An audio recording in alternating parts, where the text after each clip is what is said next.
seen. You're all I need. You're all I need. Yeah.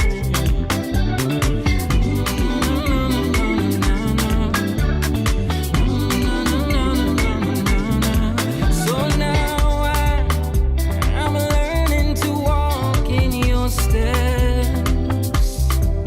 And through the valley of confusion, I've been losing my apprehension with death. But you say, let me lead you, let me take you by the hand, so I can feed you from a good and precious land. Now I owe it all to you, giving my heart to you, freedom becoming true. Nobody else like you, do what you promised to, and I'm so grateful for your love. And all my eyes have seen the wonders of your mystery received. I've tasted what it means. Now nothing else is good enough for me.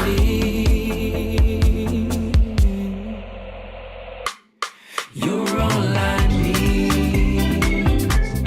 You're all I need. You're all I need. You're all I need. Oh, I need you. Yeah, I need you. Oh, I need you now. Now I owe it all to you, giving my heart to you, freedom becoming true. Nobody else like you, do what you promised to, and I'm so grateful for you. I'm so grateful for your love. I'm so grateful. I'm so grateful. I need you in my life.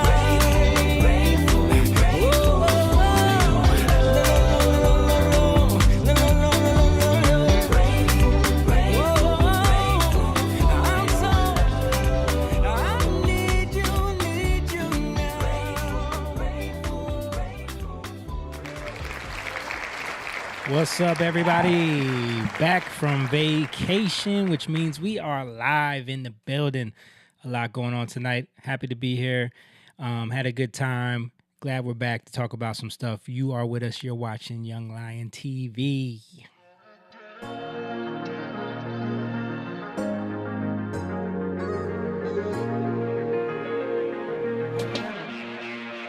Young lion, everywhere I look, they're dying. Everywhere I look, they're dying. Young lion, everywhere I look, they're dying. Everywhere I look, they're dying. Young lion, won't you get up and start fighting? Everywhere I look, they're hiding. Young lion.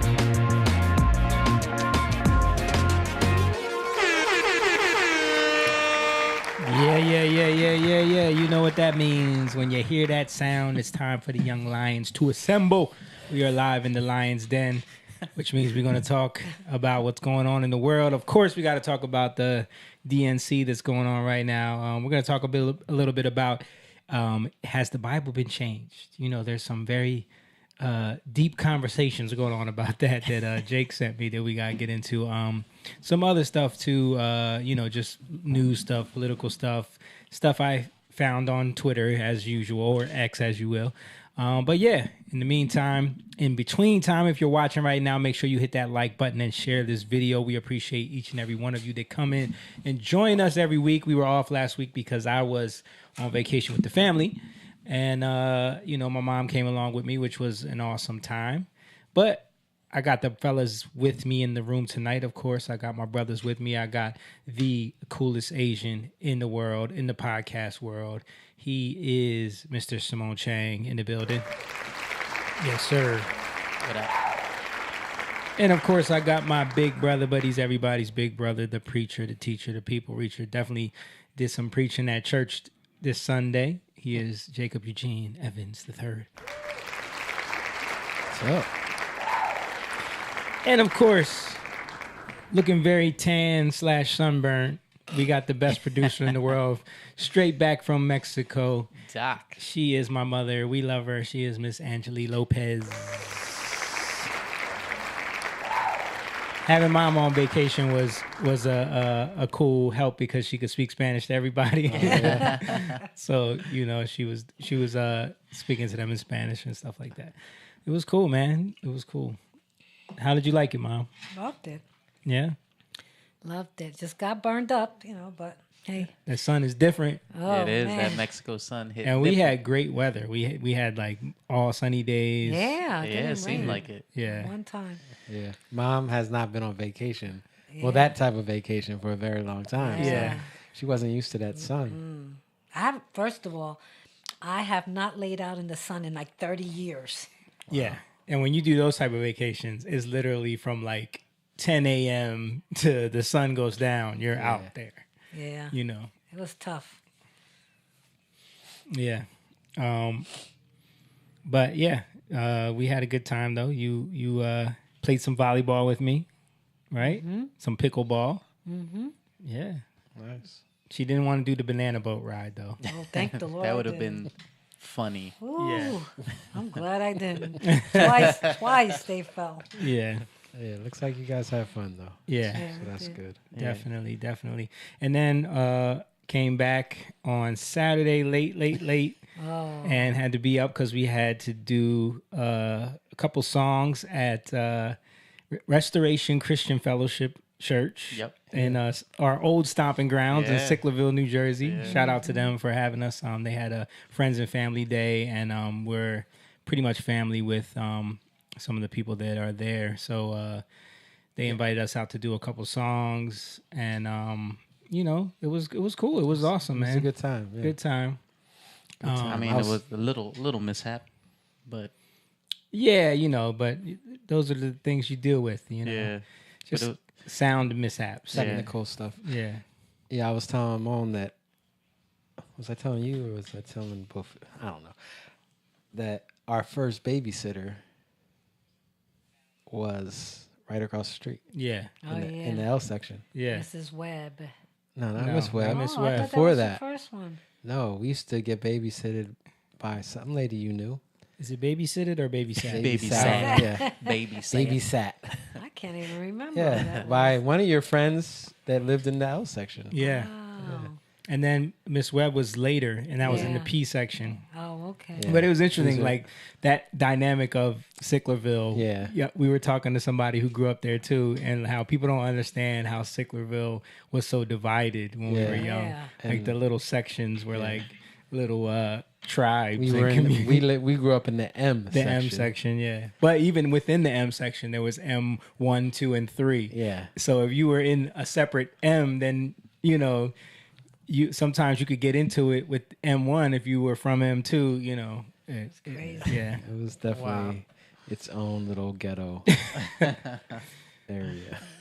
but it start when we moved there. When you guys bought that house, it was a nice community. It was yeah. Yeah. a nice little suburban community, townhome community, all with these little courts and cul-de-sacs and They had a swimming pool. They had a nice Yeah, community Community community swimming pool, pool. tennis courts, playgrounds for every section had their own one. Wow. And I went before we went on vacation, I went to the church to do a walkthrough, and since it was so close to where we grew up, I was like, man, let me go ride through the old neighborhood, and it was just crazy seeing it, man. Everything's just run down. Everything is so run down now, and Yeah. no pool not- because people don't pay the association fees, so they took the pool out. Yeah. There's nothing. Oh, So that's what actually happened when we were like teenagers. yeah, They shut they it shut down. it down. But now it's completely filled in. Yeah. Like there's overgrown grass, and then the tennis court just is being taken over by nature. Yeah. It looks Yeah. crazy. I said it looked like I Am Legend. yeah, They took It out really all the playground stuff except the swing set is the only Wow. thing there, and that just looks dingy. Wow. So there's no playground. It's just an open field with a swing set sitting there. Yeah. I think people don't understand how much we take for granted. Yeah. Because it's just there, and you think that it's just supposed to be there. Yep. Until it's not. Yep. But one of the other things that they did also was they started doing programs where they were doing government subsidies for people to move there. Yeah. Well, that kind of destroyed it because that's what I'm saying. Like they're not going to pay any dues. Yeah. So, there was a lot of Section 8 that happened in our neighborhood when we were kind of growing up, and it changed the whole dynamic. Probably when we hit like 9-10 years old is when that started really becoming a factor. Just starting to come in. Yeah. And then as we became like teens, it started getting worse. Really got bad. Like remember when our next door neighbor got jumped for shooting off fireworks? Yeah. By a whole group of people. Yeah. Then Junior and Lenny got on Halloween. People were like jumping people for their candy and stuff like that. Just became it wasn't like that when we were young. Like we since we were kids, we moved in there when we were babies pretty much, and like 3, 4, right? I was. Yeah, it was young. You were young. What year did you buy that house? I think I was 4. 1981, I think. No. I was born in 81. It's later than that, Mom. Oh, okay. I can't look. It's been so long. I think I was 2. Yeah. I'm pretty sure I was 4, but yeah, I might have been 3. Yeah. But anyway, I remember being 5, 6 and running outside by myself playing. Yeah. You know what I mean? Like it was that type of neighborhood. As you grew older, like 9, 10, it started to change. Yeah, even when John was a baby, it was when I remember him like turning 3, 4, we wouldn't let him go outside by himself. Yeah. Yeah, because it was a different dynamic out there. But yeah, it's a testament to, mismanagement and or just not holding people accountable. Yeah. know? Yeah, and township implementing policies that hurt communities at the end of the day. Yeah, you really saw how like those Section 8 programs really hurt our community. Yeah. Because the people who move in, they don't care about their own house. Yeah. Let alone the neighborhood. Right. So we had to pay the dues, right? Right. The dues, which is kind of like a HOA. And well, you had to pay. We didn't have to pay. It wasn't It was a HOA. It was an HOA. Yeah. But after a while though, nobody was paying them. Yeah. So that's why they had to shut down the pool. Yeah. People just wouldn't pay them. That's why I'm saying it wasn't. I was still paying was a little them, different. but they weren't. Well, that's my point. Like the people who were Section 8 weren't paying them. Right. The people who bought the houses that were doing the Section 8, they weren't paying the HOAs. Yeah. So obviously there's something. That's why I'm saying, was it really a HOA? It was because it was an association fee. But how come they didn't hold them accountable to pay it? Because how are you going to keep all the people that don't pay? How are you going to make them pay? If their houses are subsidized, Yeah. Yeah. They're not gonna kick them out. Be able to kick them out, so that they don't care. Yeah. Yeah. So it basically destroys the neighborhood. Yeah. Yeah. What is it paying for? It's paying for the pool upkeep, the little playgrounds, the lawn service, all that stuff, tennis court, landscaping, and which all was nice. Yeah. Dude, there's no, and when I went into Manor Hall 2, and the other one still had it, there is no brick anymore that says Manor Hall 2. It's completely gone. Oh my goodness. It's completely gone. Wow. I think with something like that, like helping people out is, the sentiment of it, but there's some things that need to be changed. I feel like you have to, because I know a lot of people that do Section 8, or they don't have to do much to be qualified for that. You should be able to work on yourself a little bit, you know what I mean, with credit and things like that to be qualified for it, and that might weed out the ones that will just take advantage of the situation and not care about a community when they come in. I think it goes back to the government always does a bad job at social work. Yeah. Like it's never a good job. It's always bare minimum. I mean, look at the DMV. Right. We always talk about that. That's not social work, but it's just like there's no incentive to, like, they don't have to care. Right. You know, really care. Yeah. So Yeah. it's just like, this is my job. you And know? the politicians who get these things passed, they need a talking point to show that they did something, Yeah. so that they can move forward. I did this, I implemented this, but then when you go in and check like how it's being ran, what's going on, Yeah. a lot of these things aren't thought all the way through. Yeah, but if the people are like, I mean, you think about Section 8, like the people who are buying the houses and buying or renting out the stuff, they're looking at making money, right? And guarantee government there's no money. incentive to help people. Yeah. They're just making money, which I don't blame them for that. Yeah. But it's just the way it works. The system is the problem. Like you created a flawed system. Yeah. And that's why I believe like stuff like that should go to people who actually care. Right. It should be handled by people who care. But the problem is if you don't have people who are doing it, and then the government steps in, and Right. you get what you get. Yeah. Well, that's why they create a system where the government is like, just give us your money and we'll fix everything. So that people are like, oh, that's handled already. We don't need someone who's really passionate about helping the community to create like a private sector establishment that's going to handle those things and they really care about it. Yeah. You know what I mean?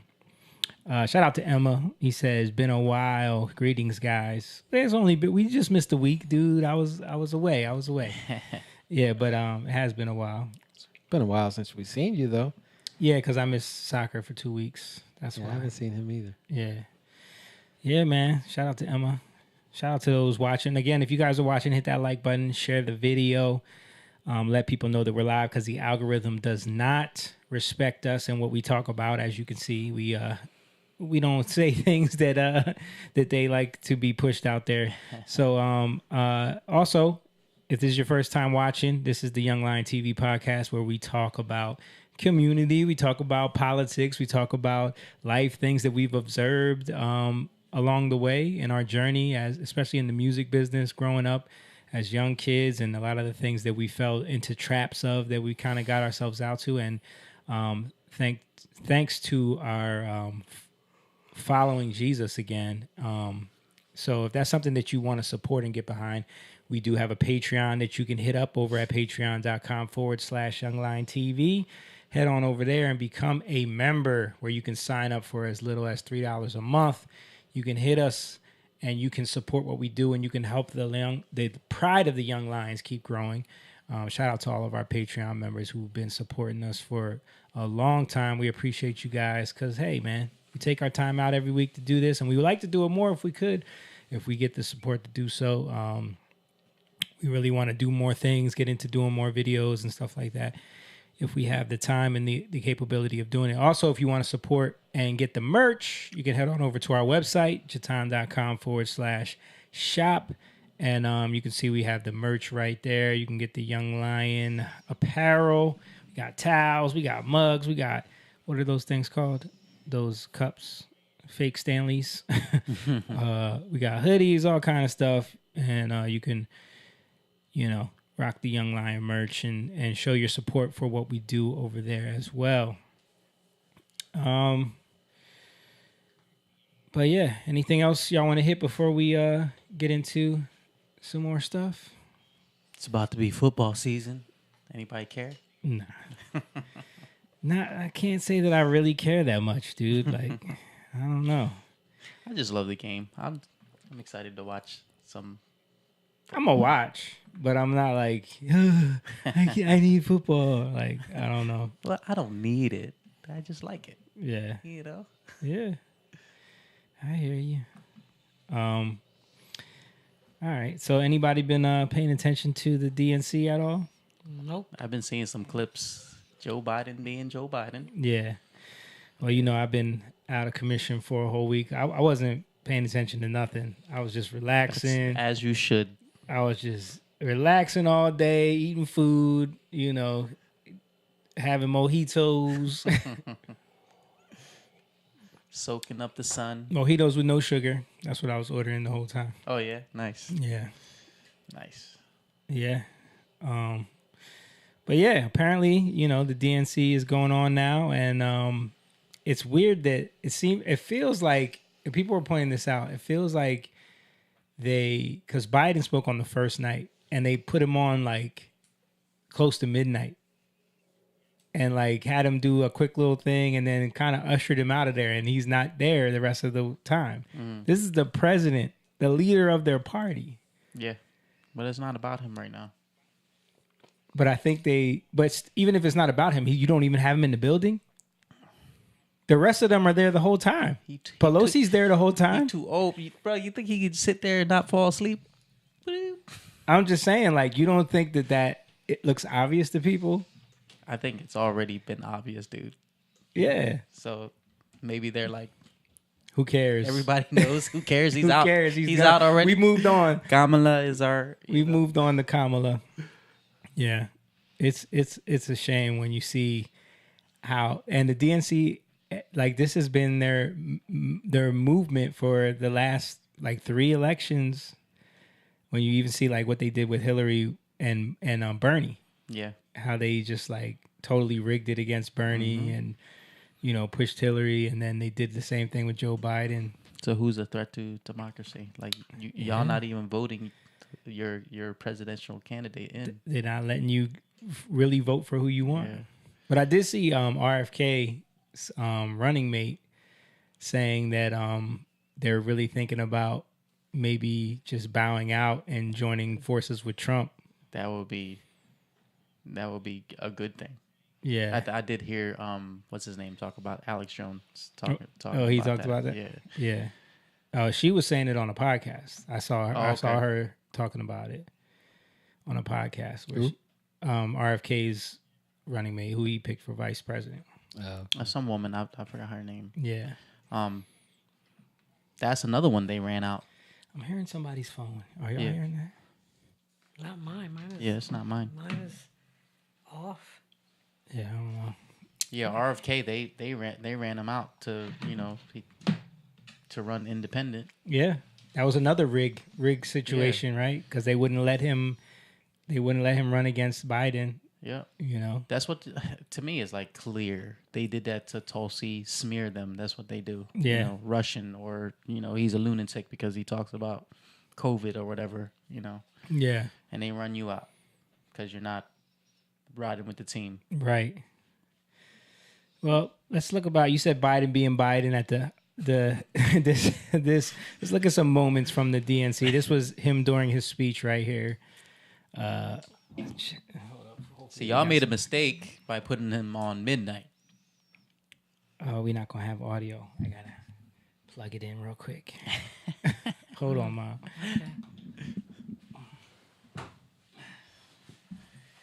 Yeah, I haven't been really. I didn't see any long clips of the DNC.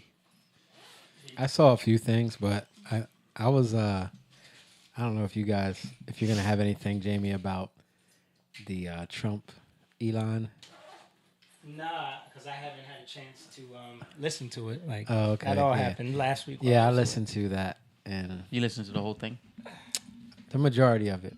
Yeah. I did hear, like, I did hear all the mainstream media spins on gosh. everything and how they tried Such a spin. how Like they tried to like demonize everything. I so watched, much. like I said, I watched most of it, and then I went and then I just put in on Google to see what they would say. Yeah. And the spin was, what you expect, but it's just like crazy. Yeah.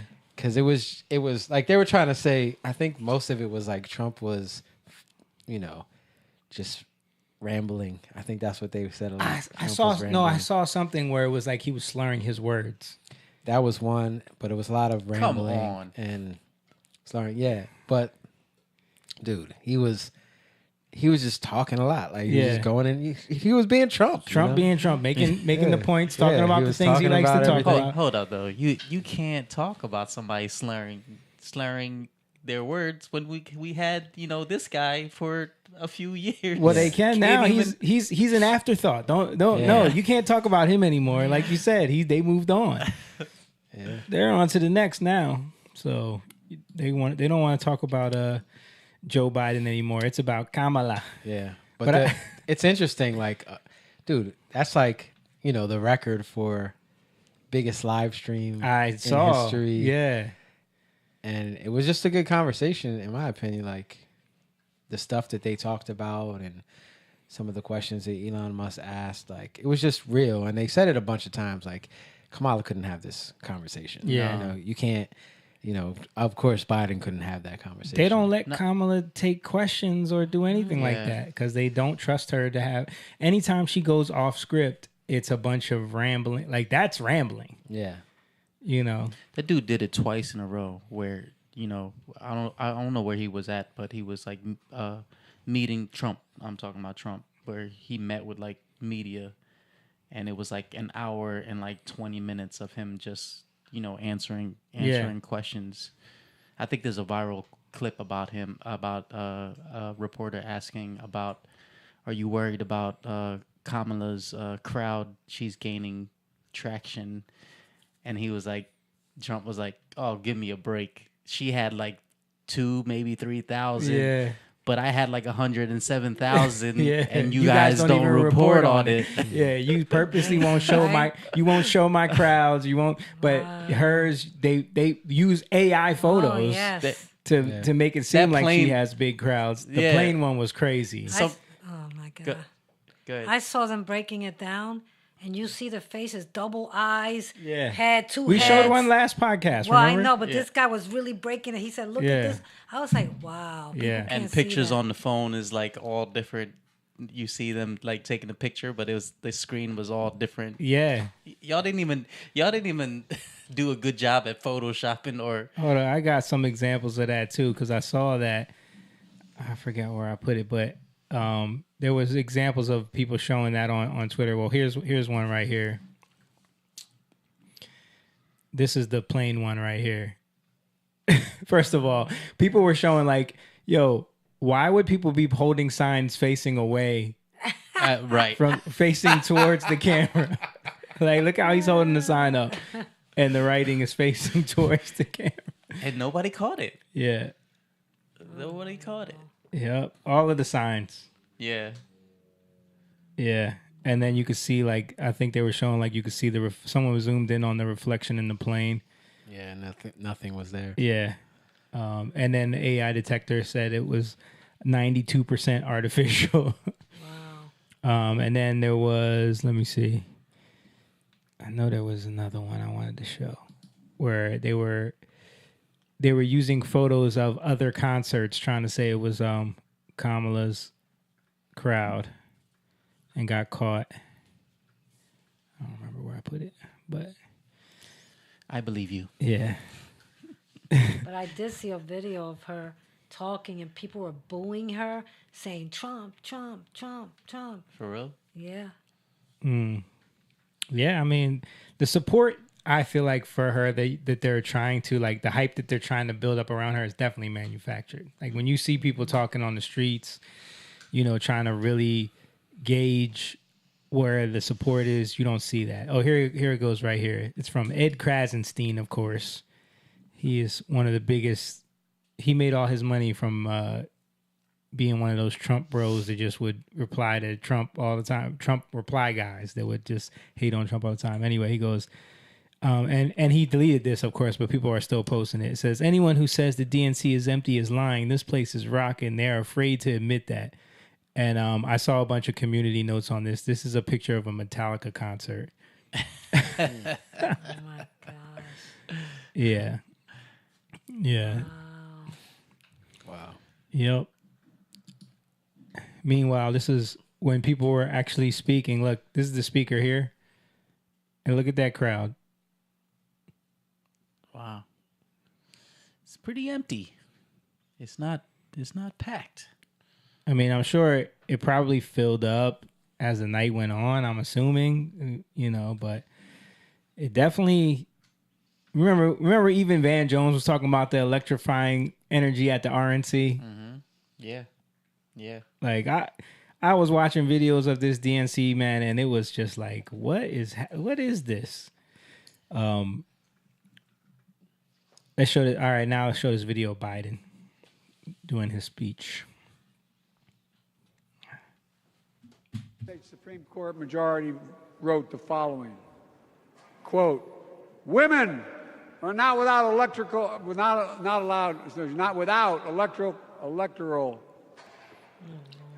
or political power. No kidding. What are you talking about? Yeah. And the crazy part to me is that like everyone just started laughing and then cheering. Yeah. Because it's just like, oh, that's Joe. Can't talk. Like it's just just Grandpa like, Joe. go ahead, Grandpa. Keep going. Like, poor guy. Yeah. Like that was the energy of that. Yeah. He's still the president, you know.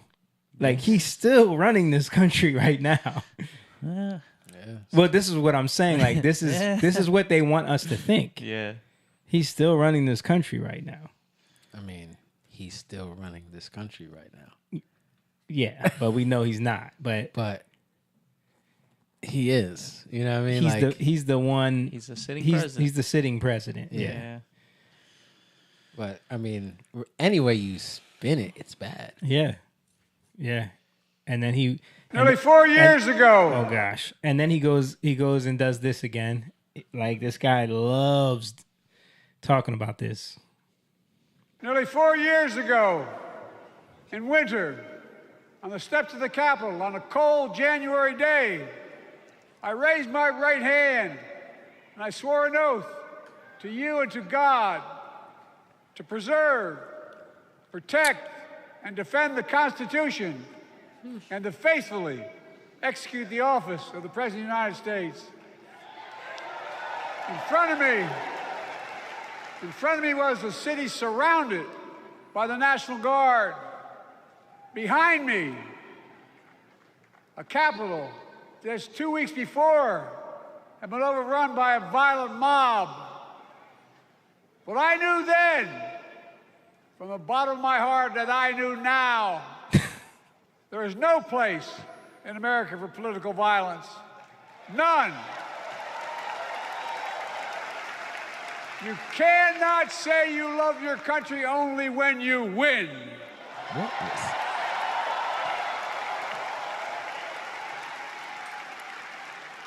In that moment, I wasn't looking to the past. I was looking to the future. I spoke of the work at hand, the moment we had to meet. Where is The progress was for you now must be preserved. We're facing an inflection point. I ran for president in 2020 Here we go. because of what I saw in Charlottesville in August of 2017. Extremists coming out of the woods, carrying torches, their veins bulging from their necks, Oh my God. carrying Nazi swastikas, and chanting the same exact anti-Semitic bile that was heard in Germany in the early 30s. What about the ones that are outside the Neo-Nazis. convention right now?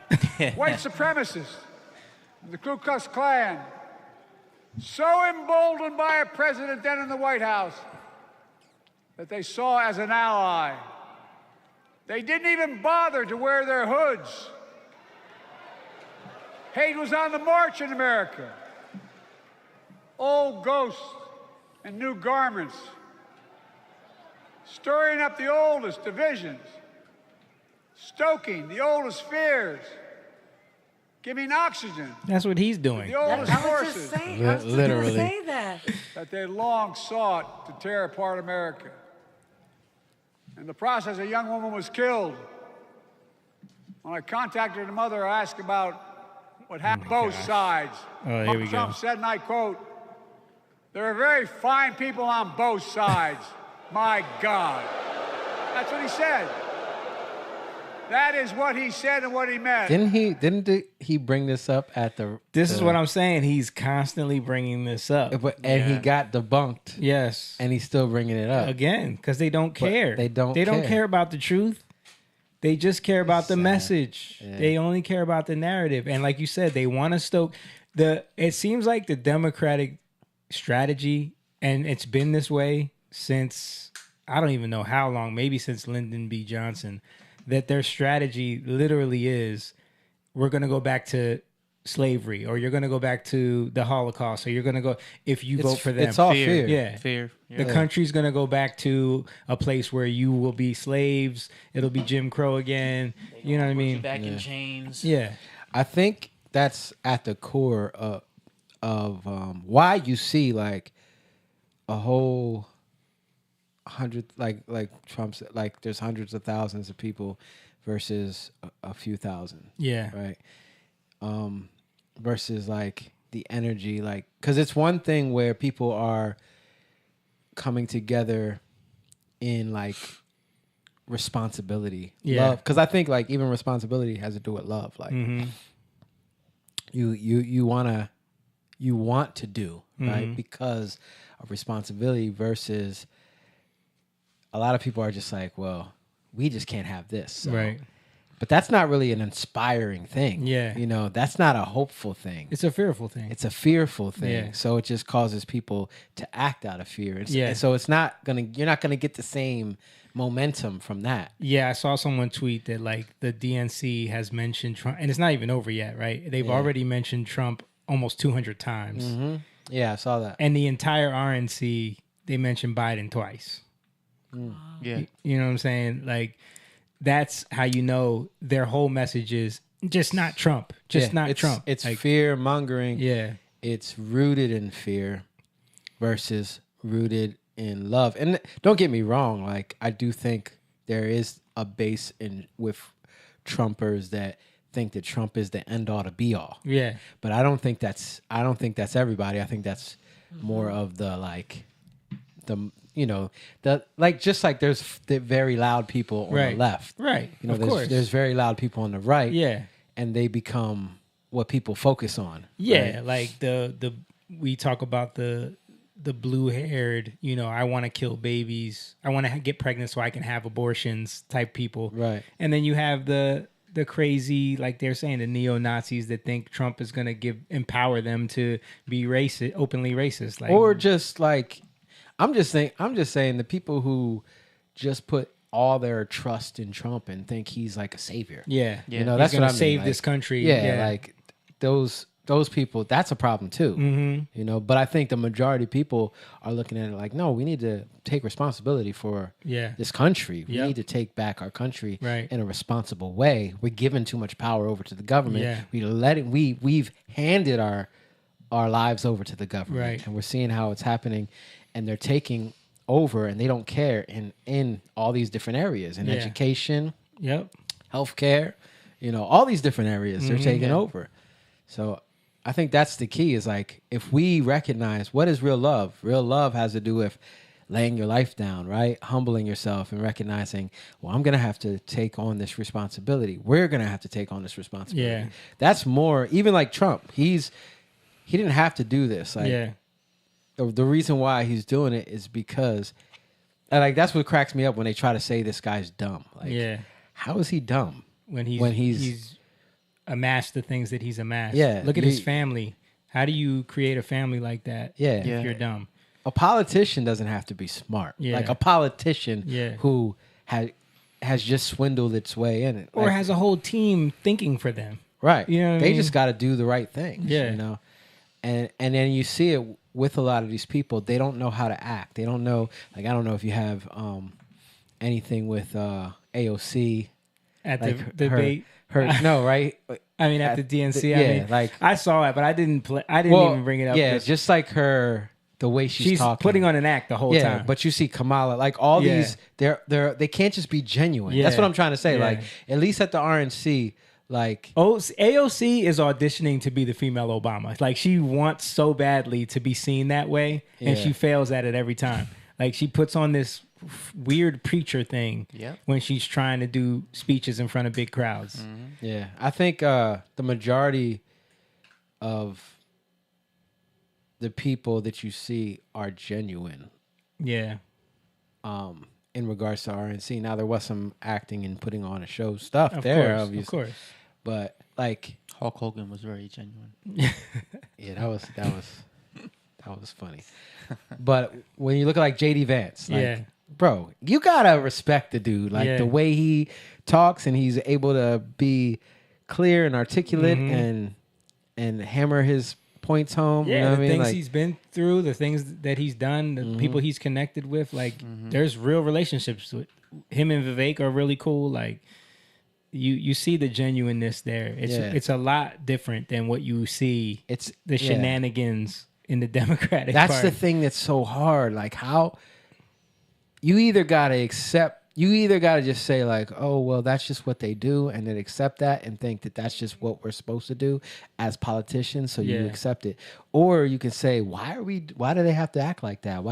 You know what I mean? Like, I think people are just so blinded by their hatred for Trump and like the it can't be Trump thing that they look past all of that and they don't even see it. never Trump. Yep.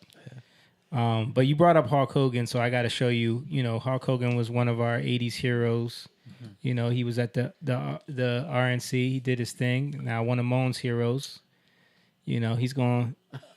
Luke Skywalker. Yeah, man, he's going. He's blue. You Not didn't know Luke. that? You didn't know that? I don't Not know. Luke. I Wait until you see this, buddy. knew. If you thought Hulk Hogan was cringy, Mark Hamill here with the head of the DNC, Mr. Jamie Harrison. Listen, Mark, you got an important election coming up in November. Yes. You got a message for everybody out there? Well, in the movies, I fought against make-believe evil. But we're at a time in our history where we're fighting against real evil. So I beg you, please, don't go to the orange side. Mark Hamill. bruh. Wait a minute. That's Mark Hamill. That's the guy that played. Luke Luke Skywalker. Oh my gosh. We do not want this sickness. This is sick, and it's therefore deviant. We do not want it. Wow, he changed. Bruh. Shout out to Courtney Davis. What's up, Courtney? Yeah, that's your hero, bro. Ain't my hero. That's your faves. Your favesies. It's a little bit of a side note, but yo, Star Wars is tanking. Bro, did you see they Like- canceled The Acolyte? Yeah, Star That Wars. show is It's not really a trash. side note because it's along the same lines. Yeah, Like, that it whole shows. ideology is failing across the board. People have had enough of this. Yeah. Like that, I heard that like they were doing press runs about how gay The Acolyte was, Yeah. like as a good thing, but people don't want to watch it. No. Yeah, It's not good. It's not good as a story. It's Yeah. just not good. We were talking about story that. goes nowhere. It's not believable. It's Yeah. dumb. And that's the thing. Going back to what we were talking about with the RNC and the genuineness. Like Yeah, that's what people love is the story. Yeah. And the genuine story. Right. You know what I mean? I think people care about that. You don't want now, I'll say this. A lot of people love their own story that they tell themselves in their mind. And so what I'm saying is that like there's people who have put in their mind what like the next Star Wars thing is going to be like, the next Avenger, you know what I mean? Yeah. Like Marvel. Right. And they want it to be what they want What it to they've be. imagined right? it could be, What yeah. they imagined to be. Kind of like what a woman wants her husband, to be right. the same type of thing. The Prince Charming right? thing. Yeah. And it's never gonna measure up. Right. Right? Because you take it to a whole different place Right.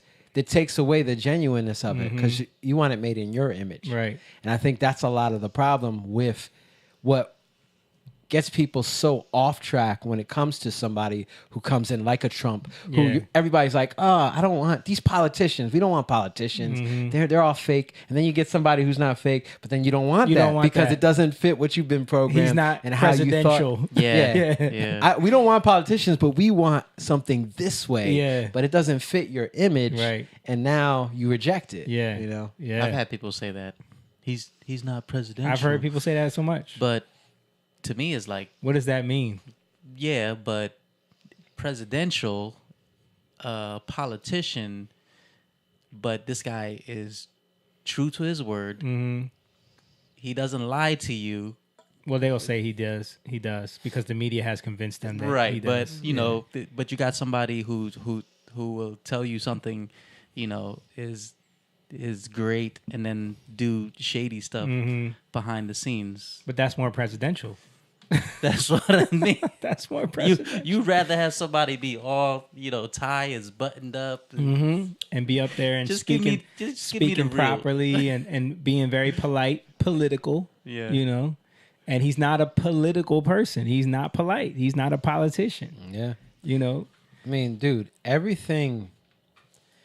Movies are horrible now. Yeah. Like when there's a good movie out, it's like look at Top Gun Maverick. Top Gun Maverick was a good That's why it smashed everything it was supposed to do because people were so thirsty for a good storyline, good and it movie. wasn't like an amazing movie. It wasn't. But it was just better than everything else. Yeah. It was because it actually had some kind of a storyline and had some genuine thread to it. And it wasn't pushing none of that. It wasn't pushing anything. None of that mess that they're trying to push. Yep. It wasn't pushing anything. It's a story. And I think that's what people really are looking for. They're looking for genuine stories that show how people overcome. And that's the problem with the DNC. Most people are in fear and they're united by fear and they're united by complaining. Yeah. They're united by complaining. They're not united in hope. Right. They're not encouraged to say, yeah, we can do this. That's like a lot of the movies that we grew up with in the 80s. You know what I mean? Yeah.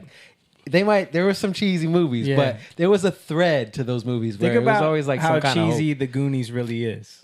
Yeah. But it's still a classic movie to this day because it was about that hope, about it's just they a were gonna little do bit of hope. something. Yeah. They're gonna lose their houses. Right. They're all gonna, they're gonna be kicked out, and they're then they looking for find this treasure. Yeah. Right.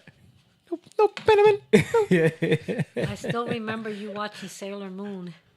What does that Where have to are do? you coming What up? does No, because I remember when you were young watching that. That's all. What What does that have to do with what we're talking about? Because you're talking about watching these movies. So, But that's a show, Mom. no, but you were And watching it- it.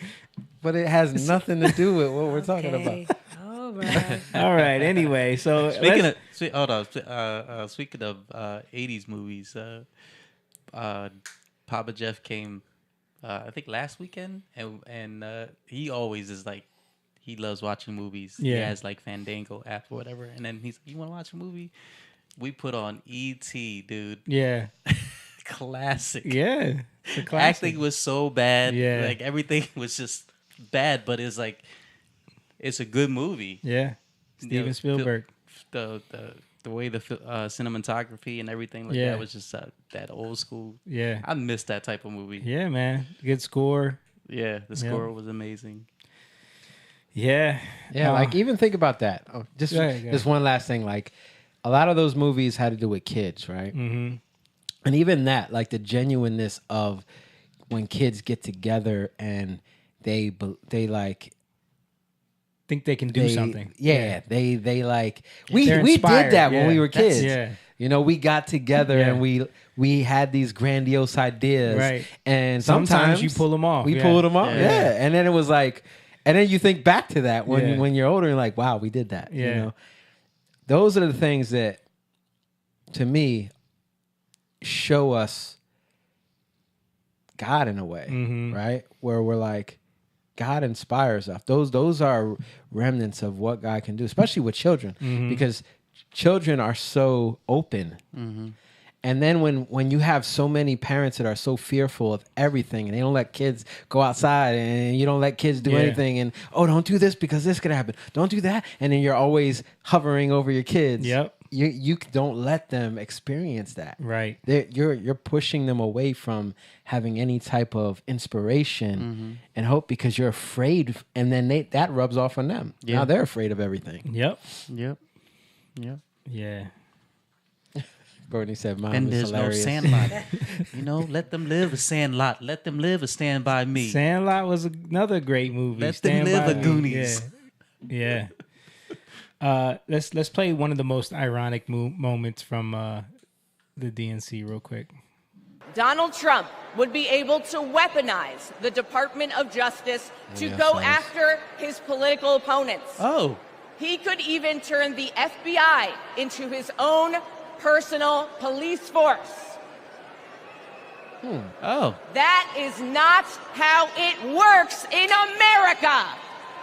Oh, wow, that's crazy. Really? That's not how it works. I thought Because I could have swore over the last year or so that was how it was working. Yo, that's Wow. It's not how it works. It shouldn't work like that in America. Right. That's what we're trying to turn it into. Clearly, Do you really believe what you're saying, or are you just trying to? I think she. People were pointing out. Did y'all see what she was dealing with? Something with her tongue. Like, what was going on with that? Yeah. Like, it was kind of weird. She kept doing that while she was talking. What was that about? Who is she? I don't know. Someone said a compilation of the redheaded lizard tongue lady from the DNC. Yeah, I don't know who that is. Who is that? I don't know. But listen, it was funny because it was very ironic. I don't need to know her. Yeah. Like, she's talking nonsense. And then people were showing this video of Kamala's husband and his daughter, saying it was weird. Economic speech she gave was a major disaster when she had to make an actual decision about her vice president, passing over Josh Shapiro for Tim Walz. I believe also a disaster. So they know their strategy. People were saying that, why are you wearing that? What? I mean, beyond the fact that his daughter is very lefty, you can tell. Yes. But they were saying that he was holding her weird. I don't know. Like, that wasn't. I didn't see nothing wrong with that. Yeah. You're reaching with that. Like, sometimes my daughter hugs me up like that, and it's not weird. Yeah. Yeah, but I don't know. I feel like you're supposed to be dressed up a little bit for your stepmom. Yeah, this is her biggest moment of her career. She's trying to be president. Yeah, and she's being nominated. Yeah, as the nominee. Yeah, she like she going in the movies. Yep. Speaking of nominees, Tim Walz though, like, have you guys noticed how strange he acts? Like, they were throwing that weird word around for JD Vance, but Tim Walz is kind of weird. Yeah, like, just his mannerisms, the way he moves. You see, he was kicking his feet up. He's like, and then this is Jamie Raskin. This was a funny moment because the teleprompter got stuck, and he could not. He could not. Someone should have told Donald Trump that the president's job under Article 2 of the Constitution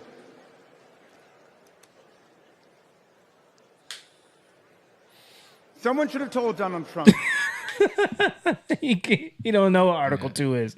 He just, I don't actually have a speech. I don't actually know what I'm saying. I don't know what I'm talking so I about. can't go past these words that are on the screen. Oh, I had to show this. I thought that was Anthony Weiner at first. They all kind of look alike, right? Did you guys see this? That they had a truck outside of the DNC giving out free abortions and vasectomies? I did see that. By Planned Parenthood. Yep. Yeah, all free vasectomy and medication abortions are filled for our mobile health clinic in Chicago. Check back soon. We will share the interest from a link. So you can hop on in there, snip away. And I got to say, I'm all for this, man. Because anybody who's there to support, they're not going to spread support them, support Kamala, support all that. Maybe you don't need to be recreated. JB. I'm saying, JB. if you're a man and you want to go, that I call that they believe in Darwinism, right? I say that is evolution at its best. If you are convinced that you're going to go into a truck and get a vasectomy to support Kamala Harris, I think Well, I think evolution has decided Tim Walz going there. He already has kids, so he probably it's did. definitely irony. Yeah. You know what I mean? Like, just in terms of a lot of these people are gonna die off soon. That is ironic. Yeah. Like, think about it. That's one of the side effects of the ideology. Mm-hmm. Is that, like, okay, you're for abortions. Who's going to be aborting more of their kids? Mm-hmm. The people with your ideology. Yeah. So eventually that ideology is going to die out. Yeah. But that's why the only way they can spread it is through schools and through indoctrination of other kids and converting them into their cult, because by nature, it's gonna die. Yeah. Yeah. Y'all see that video I sent? Speaking of schools, Yeah. of that. What was that term? Gooning or something? Grooming. No, Oh yeah. no. Yeah. That's It wasn't grooming. Oh. Yeah, I thought it was. I think it was gooning. Gooning. It was Oh. Extreme pleasuring yourself, but that was in the school. There was Yeah, I saw somebody it. with a slideshow. Yeah, I thought showing I that. thought it said grooming. I just looked at it real quick. Yeah, it was disgusting. But yeah, that was in the school. But did you see the teacher? Yeah, yeah, I mean, that's all you need to know. yeah. And I was looking at people in the crowd too. There was this girl with like pointy elf ears. Yeah. Speaking of people in the crowd, there was a man preaching on the streets. Just look at this. Look at what happens here. Oh,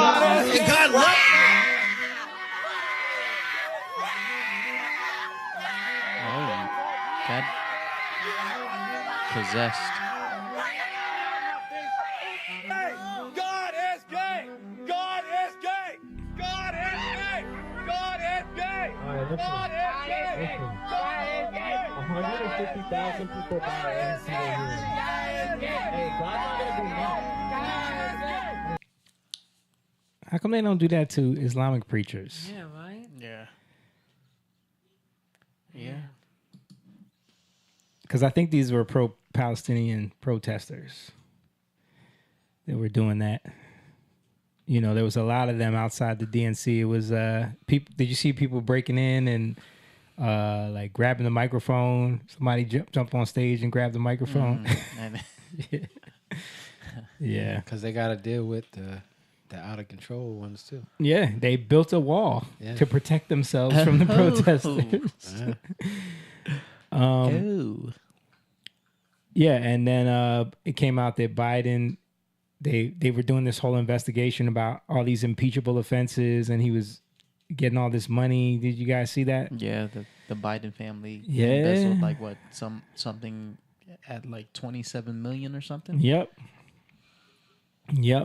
And then it came out that the Google was manipulating all those headlines to favor Kamala Harris. Did you guys see that? I did see if you put in Trump, it wouldn't populate. Yeah. Yeah, we talked about that. Oh, yeah, we did. At the last one. We did.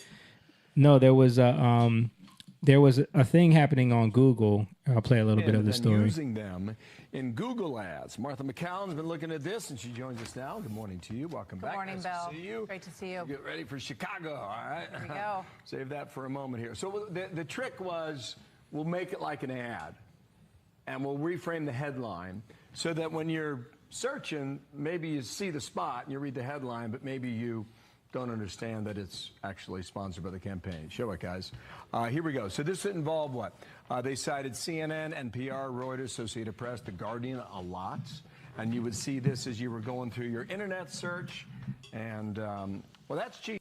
So if you would go through Google and you would search certain things, and you would search like a news story, like you see VP Harris's economic vision, lower costs and higher wages. You see that on the screen from AP. Like, that's not a real story. But then you see at the top, it says paid for by Harris for presidential campaign. So they were populating these ads as search results instead of you like being able to search for something. Harris will lower health costs. All these things that were ads, they were populating those at the top for search results as a way to get around people really getting information. They were giving them ads. Wow. Yeah. I sent you that, right? The influencers being Oh yeah. I was gonna get to that right after this actually, because I wanted to show this one clip of the CEO of NPR talking about how truth can get in the way. I think our reverence for the truth might have become a bit of a distraction that is preventing us from finding consensus and getting important things done. What? I think our reverence for the truth can be let's play that again because it's such a short clip, but it says so much. I think our reverence for the truth might have become a bit of a distraction that is preventing us from finding consensus and getting important things done. Yeah. So reverence for the truth is getting in the way of getting things done. Yeah. And whose things do we need to get done? That sounds like something the devil would. That sounds like one of his. I mean, dude, if you look at it as, well, who's the truth? Jesus is the truth. Right. Reverence for the truth. That's Right. the fear of the Lord, right? Right. We're supposed to have the fear of the Lord. We're supposed to have reverence for God. So, and then we find the truth. And that's what we're supposed to be all searching for, right? Yeah. But then we'll be doing his will. But if we want to do our will. Yeah.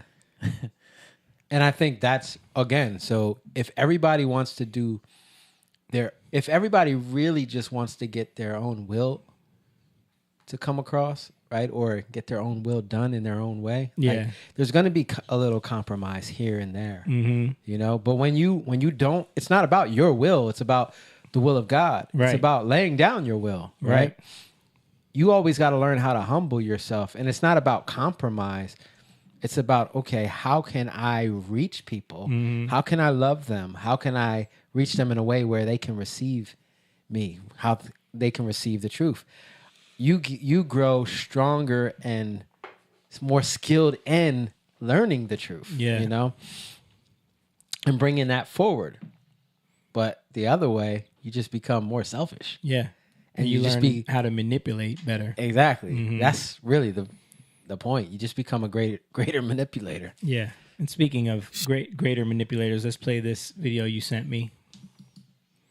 She's been exposed again for paying people for their support. My entire For You page right now is presidential stuff and the campaigns being AI and what to believe and what not to believe. Just the other day, I received an email for a paid promotion, for me to make a video and post it on TikTok talking about the Democratic side. At the end of this email, it says, if you want to get things going, we'll send over an NDA for you to sign and we'll get started. I know a lot of people get their views and their opinions and their beliefs based off of what their favorite influencers are saying. Just know, they might have been paid to say the things they're saying. She's been... Yeah. And many influencers have been coming out about this. Yeah, I have a few of those videos right here. There's we just talked about how Aiden Ross interviewed Trump. This is him talking about that very thing. I have so much love and respect for Quavo as an artist. I really wish I didn't see what Quavo did. You know, Kamala Harris is DMing rappers. She DM'd Snot posted on Twitter, which I respect Snot for doing. She's trying to endorse rappers to come and do it. Megan Thee Stallion and Quavo, they probably took a bag to go to the conference and stuff. It's sad, bro. It's really, really sad. I wish they didn't do that. But that's why it's free Tory. And again, guys, it is what it is. It is what it is. And again, if Trump were to do that, have Megan Thee Stallion twerk at a Yeah, so they reached out to he's talking about rappers that are posting the DMs of them reaching out to them to get paid to show up at events, endorse her, all those kind of things. Then we got Kai Cenat, who is one of the biggest streamers in the world, talking about the same thing. New York. Then on top of that, I got the fucking Secret Service calling me 5 times, nigga! This dude. He's crazy. I don't know goddamn shit about politics, my nigga. I don't know nothing. I'm gonna keep it a stack. I'm gonna go ahead and say it. I don't give a fuck. Okay? Listen, I had a bad bitch that I've been trying to get on for like the last 3 years, the last 2 years that I haven't spoke to in like a year. I haven't spoke to this girl in so goddamn long who gonna have the audacity to text me, we need you a part of the campaign. At first I was thinking she was talking about like a game, a video game, like a Modern Warfare game, or some shit. Or if not that, a clothing brand. I'm like, what campaign? Shorty gonna say,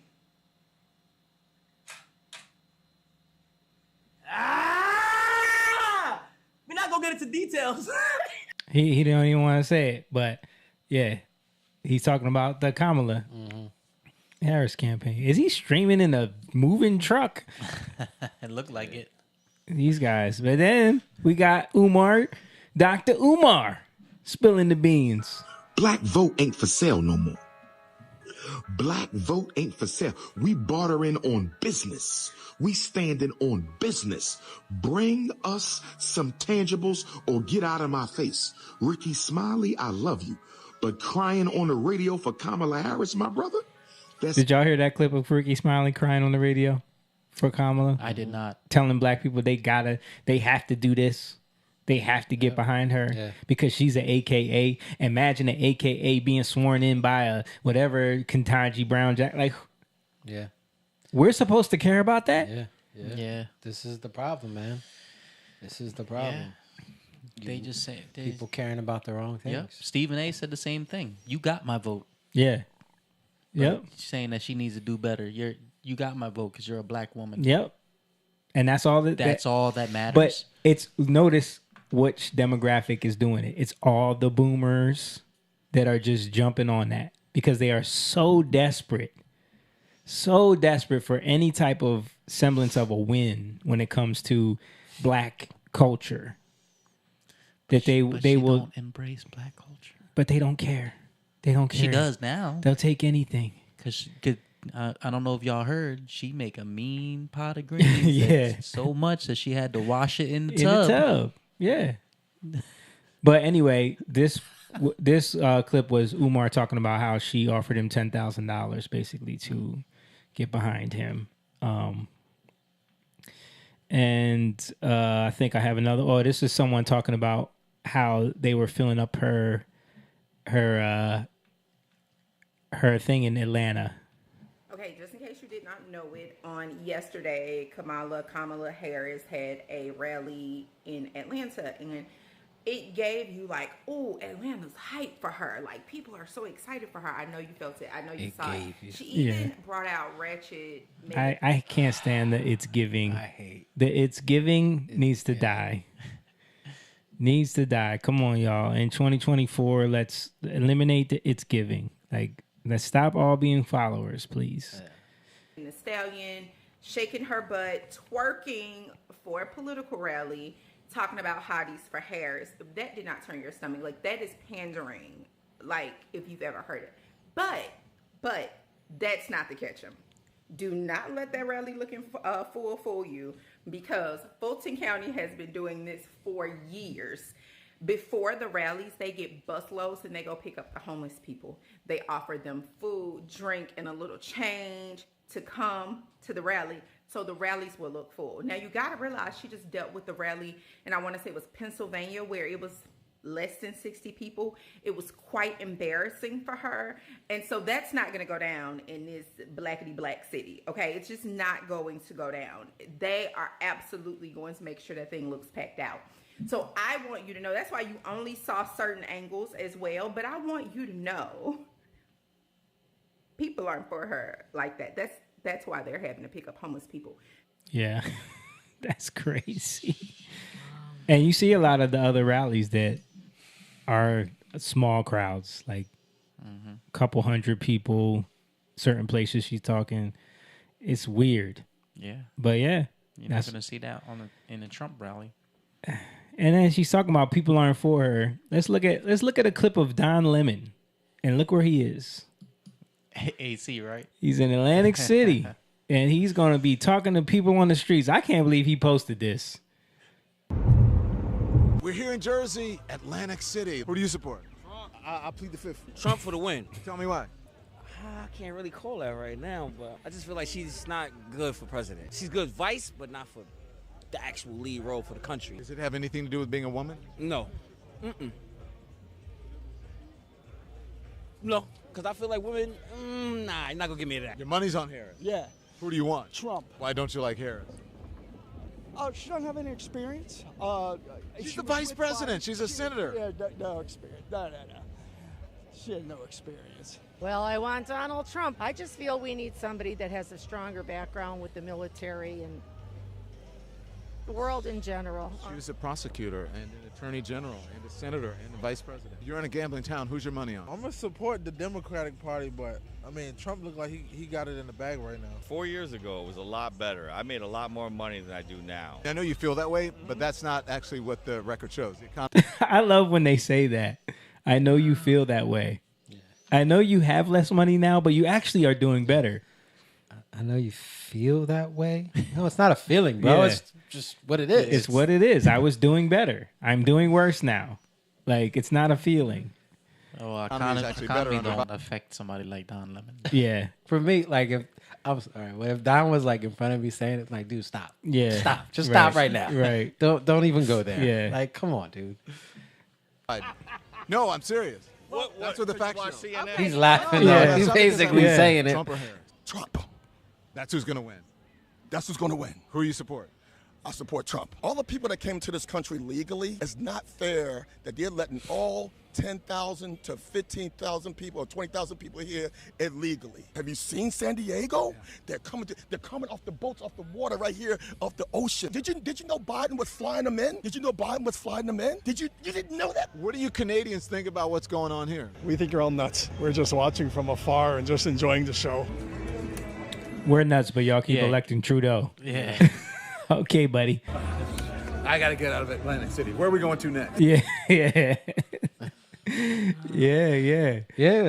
At least he posted it. He posted it. But it's crazy to me to even like it. This is New Jersey. Yeah. You know, you can see the energy for Trump.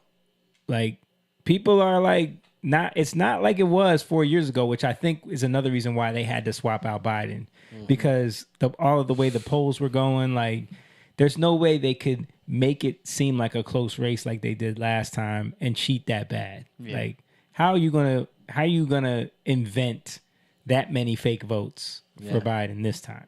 You know what I mean? I don't think you can do it. So they're hoping that Kamala can get him a little closer. Listen, they're gonna plan. Yeah, they're gonna plan. They're gonna plan. Mm-hmm. And I think if we get caught up in being mad because they're planning, we gonna miss it. Yep. And they're gonna get their way. You can't be mad because somebody's cheating. Like, Yeah. You know what I mean? Like, when I think about, like, when my kids are coming to me in soccer games and they're mad because the other team is pushing and doing, you know, they're not being respectable in their gameplay. You know, I can't make them be respectable. Right. So I'd be like, listen, you can't change what they're doing, but you can change your attitude and how you see it, and you can keep working hard and don't let that affect you. Yep. And you continue in that way. Or you can just focus on what they're doing and be mad, and then when we lose, you like see it's because of that. Right. Which one you want? Yep. Yeah. And that's the difference. But, you know, we're still waiting for Harris to give us her policy positions. She still hasn't. The only policy position she's came out with is Trump's policy positions. Yeah. That she's just copying. Kind of crazy. Which is funny. No tax on tips. I can't believe she said, like, come on. Trump said that he's going to give 5,000, and now she upped it to 6,000, right? Or was it 4,000? Trump said that for the child tax credit, and then I think she said that she's going to up it to like 6,000. So to me, it's like, yo, you just all right, what's he gonna do next? But I think Trump, matter of fact, I think there's a clip of Trump saying like something about that. Let me see. Yeah, here it is right here. Kamala Harris won't end the economic crisis. She will only make it worse. And why hasn't she done it? She talks about it. She's doing a plan. You know, she's going to announce it this week, maybe. She's waiting for me to announce it so she can copy it.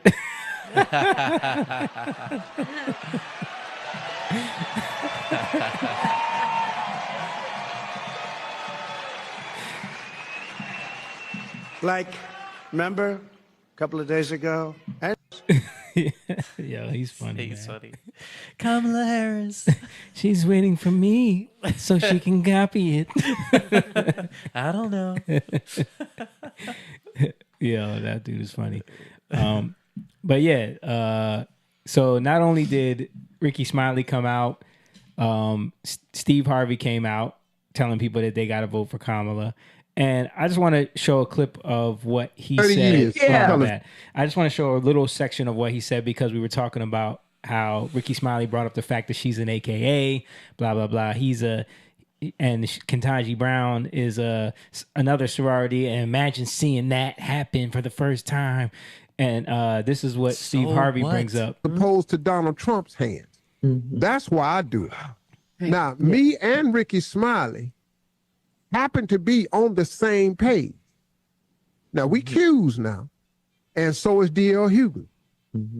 And Qs kind of run the airways of black radio. So y'all telling on yourself. You're telling on yourself. And don't you remember Cat Williams talking about there being a club? Yeah. And didn't he mention all of them in that club? Yep. Yeah. Yep. And you see how he's trying to tell everybody. Matter of fact, the club is extended beyond him in the Qs because they want the AKAs and whatever, Ketanji, whatever. It's a whole Greek thing. Which is a little, even that we've talked about. We've talked about fraternities right? on here And how before it's kind and of where a they little- come from. Yeah, it's a little. And why people that claim to be Christians shouldn't be loyal to these things. Yeah, because it skews your vision. You're gonna because you call them they're a brother based off of what? They're Yeah. a sister based off of the what? Right. You're not basing it off of something that's good. No. You're showing partiality to people based off of a sorority or a fraternity that you're a part of. Yep. It doesn't have to do with their character. It doesn't have to do with anything. Nope. It's just they got into this fraternity. They got into this sorority. Now they're a brother. Now they're a sister. And that's going to be the master that you serve, whatever is the authority over that Greek system. And you have to be initiated in. Right. Which is that's ritualistic. Yep. And a lot of time it includes like trauma-based abuse, things like that. There's a reason for that. There's a reason why these things exist. And a lot of people that I saw talking about this were talking about that this is the black brulee that they've been talking about for years, for decades, that existed in this country that was designed by... Remember we were watching that clip of How to Sell to the Negro? And James was talking about how that was actually created by the people that owned Ebony Magazine. It was created by black people because those were the people in the black boule that were considered the more well-to-do blacks that didn't want to be associated with the Southern blacks. So they were showing white society that we're not like them. This is how you can sell to us. These are the things that we care about. This is why you should include us. So those are the ones that kind of wanted to be accepted by the society in a way where they're saying like, we want to be a part of your thing. So we're going to create this entire society where you can use us as handlers. And then you see what he's talking about here. Telling on themselves. We're Qs and we run the black media. You know, and Kamala is a AKA. And, you know, Ricky Smiley goes on it. He was crying because he was so upset that black people were telling the truth about Kamala Harris, that he's seeing all these videos of people calling her out. Yeah. And again, what are we seeing? We're seeing people showing partiality with no objectivity. Yeah. It's just subject to your own desire. Yeah. So you have no outside objectivity where you're basing it off of something. Yeah. No, you're basing, they're black, okay. Yep. Oh, they're a Q and they're black? Yeah. Oh. Yeah. You know, they're AKA. Oh. Like this is how we're judging? Yeah. This is how we're making decisions? So I'm loyal to you based off of that, no matter what else you got going on. If that's how we do it, guys, this is a very skewed way of making decisions. Yep. It's very irresponsible. Very irresponsible. And it's like, if you're subject to that, well, you need to be a part of this sorority or this fraternity because if you are, it's going to give you it's going to give you opportunities and benefits that you wouldn't have if you don't do it. Yeah. Okay, so let me be a part. You see how you just compromised? You just compromised. So anyone who wants to get ahead in black media now is going to be like, oh, well, I guess I need to become a Q. Mm-hmm. Or else there's going to be a ceiling to what I can achieve. Yeah. Or it's going to be a lot harder for me. Are you trusting in God or are you trusting in systems? Yeah. 100%. And, you know, there's another community that operates in that same way. I just wanted to show y'all this clip so we can get a little reaction to it because this kind of went viral on X of a person, I'll say, on a podcast giving some information about themselves. And I just want to see what y'all think about this. I put HIV positive on my profiles. People don't want to touch you. I remember being on a date with someone. So I brought him back to my place. Was like, okay, like I need to tell you something. Like I'm HIV positive. And I remember he like looked at me. It was like I murdered him. I was like, I thought he was going to beat the shit out of me. He was like, I can't believe you wouldn't tell me. And like, you gave me HIV and like was just losing his mind. And I'm like, so he's saying I told them after. After they. Right. Because he said, you just said, I thought they were going to murder me because he said, you gave me HIV.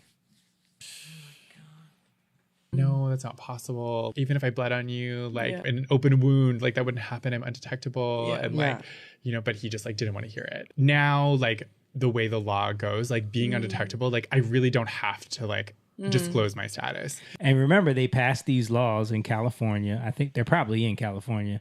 I remember like California was one of the states that passed this law where you don't have to disclose if you have HIV.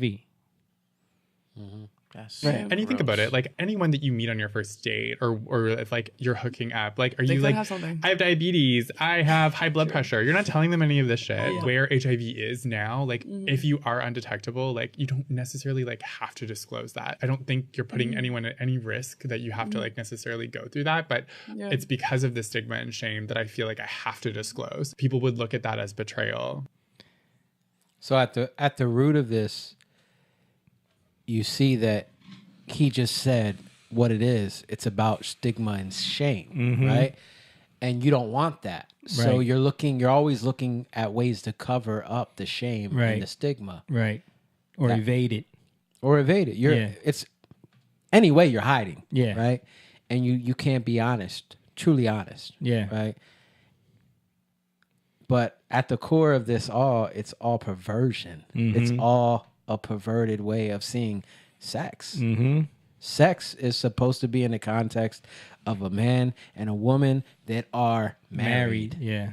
And anything outside of that is perverse because it's for your own desire.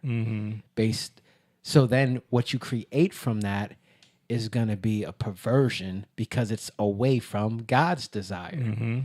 So now it's perverted, and what comes from that, you have to deal with the consequences. Yeah. And it sucks.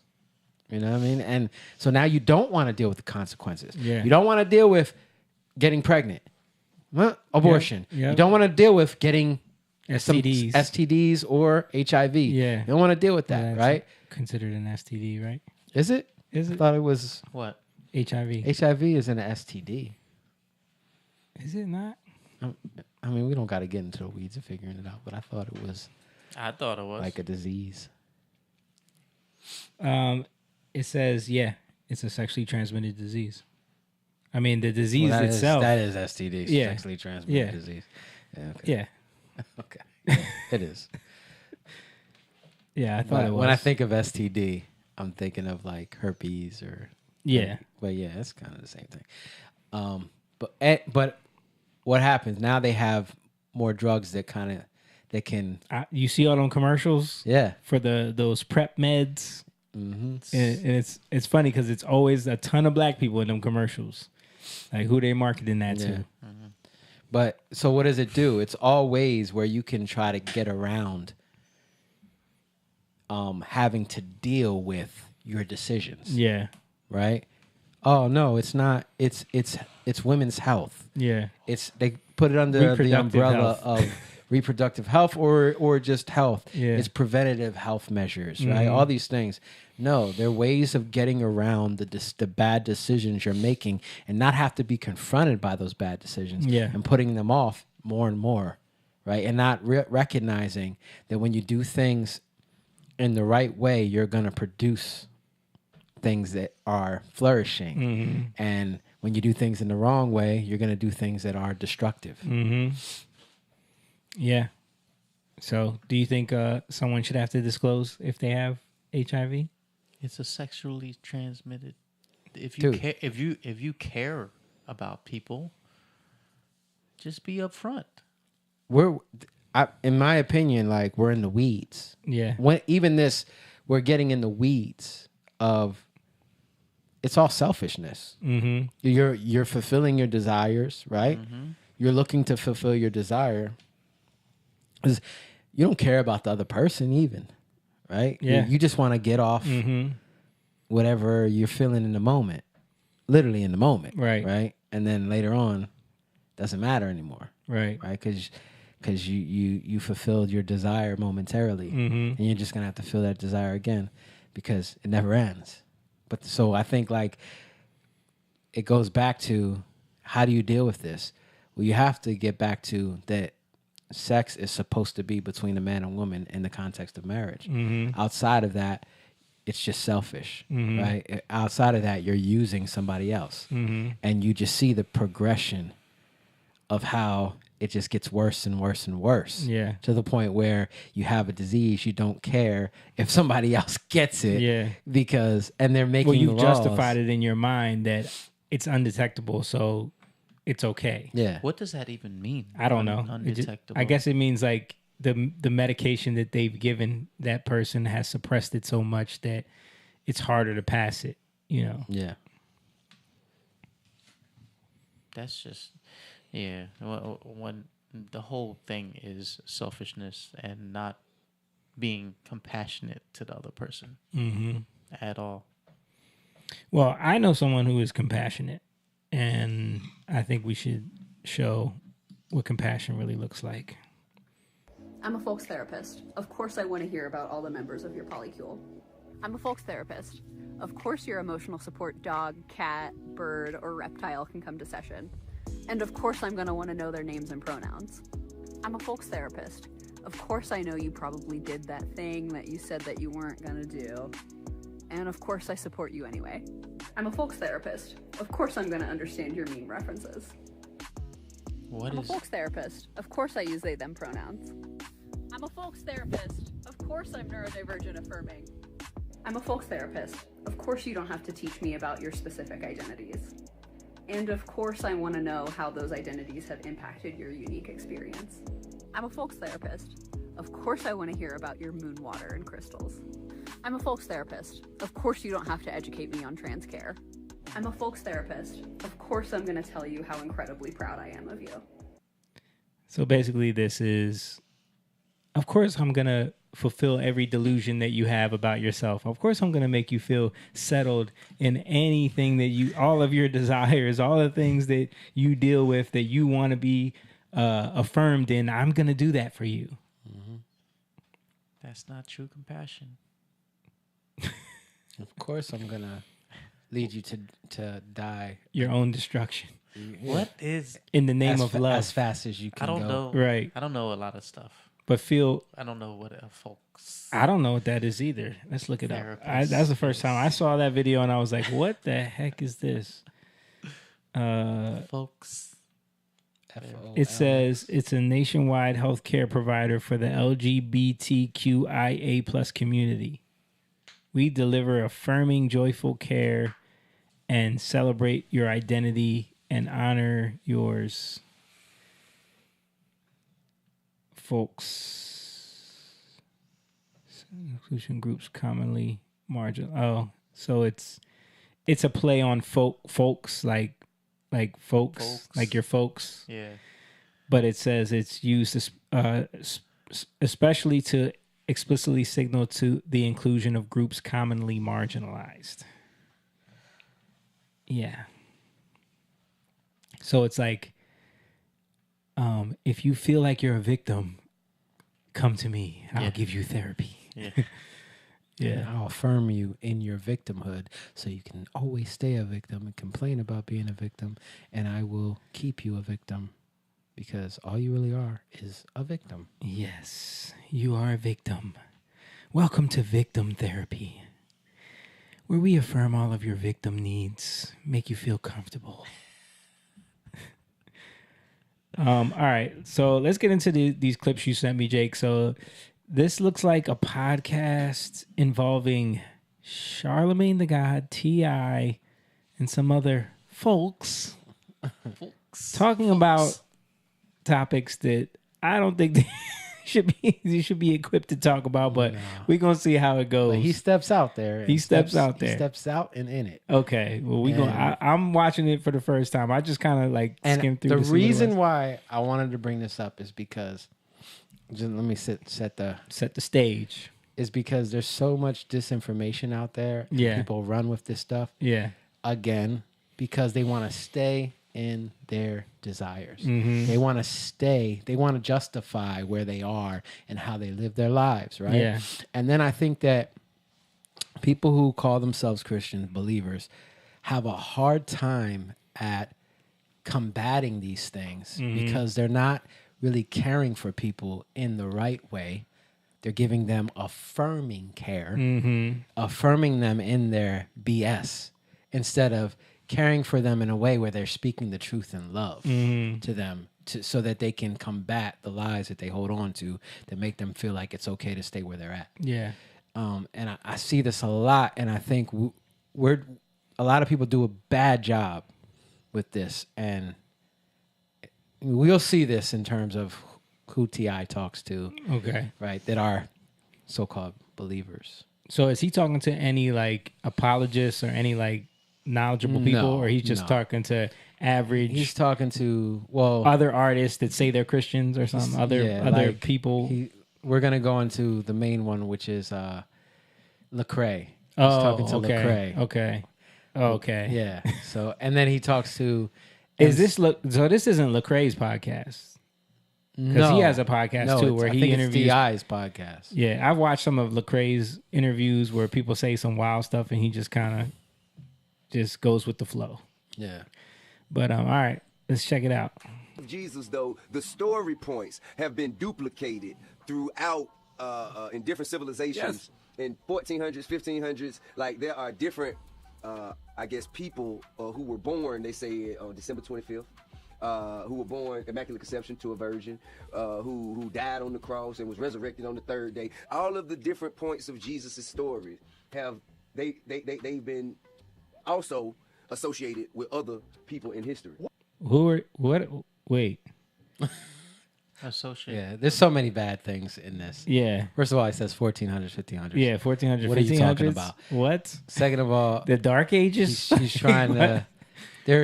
This is like the Zeitgeist. Remember, there was like a documentary. It was called like Zeitgeist or something. Zeitgeist. Yeah. Yeah. Where they like tried to make it like Jesus wasn't really a. Yeah, he was based off of like some Hindu text and some other Egypt. Egypt. Like it was just a story that's been told over and over. All this stuff is debunked. Yeah. Like It's historians. It's straight debunked. Yeah. Like there's no merit to this. And all you're doing is taking something that you heard and holding on to it because it sounds good to you. So you can feel like you ain't got to listen to any of it. Right. So that's what he's trying to say? Yeah. I mean, I don't know what he's trying to say. This, I have a hard time understanding people. What is the point he's trying to make by bringing that up? Does he get to it, or I don't? I just was thrown off by the fact that he said so many things that weren't true. Yeah, in that statement. Well, this clip, I only took there was only a piece of it. I didn't. I saw it before. I couldn't find the whole thing. Okay, but basically, he said a whole bunch of stuff that wasn't true. He's basically just trying to discredit. So that is the purpose of what he was saying, to discredit Christianity. Just worshiping Jesus. Okay. I think. That's what his point is. Okay. To discredit and to discredit religion. The point is religion. To discredit the religion of Jesus. What's going on over there? Nothing. I'm just tired. Oh. I was tired. Not sleeping last night. Okay. All right, let's keep going. The everlasting word of God never changes. No, it doesn't. So therefore, how can I take this shit seriously? Well, a lot of the words are changing. Well, it's got so many different versions. It's well, like... I know because I had to, to preach a sermon, and when I read the Bible 10, 11 years ago, the words that were there are no longer there today. I am literally talking about the exact same version because there were certain scriptures that I, had an affinity for, and they don't say the same. What? Yeah, she don't know what she's talking about. Like, are you reading a different version? Yeah, are you reading a different version? Yeah. Like, and there are updates in versions. They do updates, but it depends on what version you're reading. Yeah. And if last time you read the Bible was 10, 11 years ago. Yeah, like you doing a sermon? Right. Maybe you shouldn't be doing that sermon. Right. You know what I mean? Yeah. So things where there were he and she, it says person. You can't do that. See, you cannot change the word of God. Which version is that? It's all over the New International Version. That where it was he and she, it is person. You can't do that. It is, and I'm like, you are contradicting the concept of the everlasting word of the God. Mandela effect. No, it most certainly is not. So he kept saying this everlasting word of God. Yeah. He doesn't get. It's not the words that is the everlasting word of God. Right. It's Jesus that is the everlasting word of God. Right. And he's confusing the two, and nobody's checking him on this. He said it on other. I couldn't put everything in there because there's been other ones where he said this thing because he's like, that's another problem he has is that they're changing the Bible. Yeah. Like they don't get, no, there's different versions of the Bible. It's a Greek text. Some people are expounding on it in different ways. That's why you can read it and you can get a little bit from different versions, right? Some are better interpretations than others in different places. I saw Candace Owens did a little episode about the Scoville Bible. Did you ever see her break that down? Yeah, that's the one from the 1800s? Yeah. Yeah. Okay. Yeah. But that's an interesting episode where she shows like who are the people that funded that and were behind releasing that version of the Bible, which then started to shape a lot of different narratives in the Christian church. You know what I mean? Yeah. But even that, like, there's a little, like, even what she's saying, like, there's a little bit of BS to it. There's some truth, but there's some BS. So, like, you got a lot of this stuff, man. You got to really research it because you can just see one thing and just run with it. Yeah. And I think, to be honest with you, I think Candace is doing a lot of that lately. She's just running with stuff and not really understanding it and not really going deep into it, and she's just running with what she's saying. Because, I've heard of the Schofield. The problem is there's more to a lot of these things. So you have to do more research. You have to you have to want to know the truth. And I think that's the problem. Like, people get caught up in more of the conspiracy. Than like. But part of that is wanting to know the truth. You know what I mean? Yeah, but in order to do that, you have to literally go. You have to dive deeper and deeper. You can't like do a few things of research and then think I got it off. Yeah. You know what I mean? No, you gotta. Oh, this is interesting. This is that's a little weird. You know, and then just go into it. You shouldn't be now showing it on your show. Yeah. You know what I mean? After like a week of paying attention to it. You know what I mean? Like that, to me, that's the problem. And I think this is what he's doing. You know, the same type of thing. Yeah. But this is worse because he's straight up saying stuff that's not even real. Like, yeah. At least the Scoville Bible was really a thing, and it was really, funded by an organization that wanted to put out a version of this Bible. You know what I mean? So at least that's a real story. Yeah. You know what I mean? I did want to mention that it seems like the name of his podcast is the only big word that he knows that he likes to say, which is funny. I'm just saying, all I'm saying is I can't really wrap my mind around it because, like, it's kind of like if you challenge this, you got to challenge everything else. Absolutely. Did Moses really split the Red Sea? You know what I mean? Did Noah really build an ark and sail in a flood? Did any of this shit that we saying happen? Is all of it just philosophical interpretations of the times of then and now? Because there's a lot of things, like, I will admit, even with all of my, how can I say? all of my questions, concerns, and critiques of the Bible and Christianity's use of the Bible. One thing about me that I can't lie to myself. And Yes, I know you can. that God is real. Yes. Now that right God there is real. is Religion is everything. bullshit. Absolutely. God is real. Religion is here to control people. Absolutely. Religion is here to control the thoughts, intentions, minds, Of the and masses. Exactly. I had a He needs to conversation be the early example. on when we started working together, and it was about Christianity and your thoughts about it. And I said, well, if Christianity is what people do, then I'm not one either. Let's come up with a new name. See, the thing but is, I do believe in Jesus Christ, and He is the head of my life. So as it relates to that, but in terms of people and the rules and I don't think none of that this matters. and I don't all think none of that that, matters. I don't think none of that I matters. can't. It's None too of it much. matters. None of it None matters. of it matters. If you believe in Buddha rather than Jesus, rather than Allah, rather than Jehovah, I don't think nobody's keeping score. Like, and that's another lie that Christianity. If you don't accept the blood of Jesus and rose on the third day, come on, bro. That's too many details. Too many details. Do you believe in Jesus Christ? Yes or no? Yes. I think that's it. You know what I mean? That's That it. don't even make sense. He Like, just What is- totally What does it contradicted mean to believe in Yeah. Jesus Christ then? you got to know what he did. Right. You got to understand. You can't just believe in him. Right. What does that even mean? But he Right. just said, it's the same thing. Believing in Buddha, believing in Allah, or Yeah. whatever like that. Do you believe in Jesus Christ or not? That's all that matters. If you believe just in totally- Buddha, you don't believe in Jesus Christ. Like, you totally contradict yourself. That's like saying, yeah, I believe in gravity, but I don't believe that gravity is holding us to the earth and gravity is the force that, you know what I mean? Like, so we should be able to, like, no, you can't. They're both, you just don't have an understanding of who Jesus is. So Yeah. you can't say you believe in him if you don't believe in what he's about. Yeah. Yeah. Yes, I believe in Jesus Christ. Yes, I believe he sacrificed for my benefit. And that's it.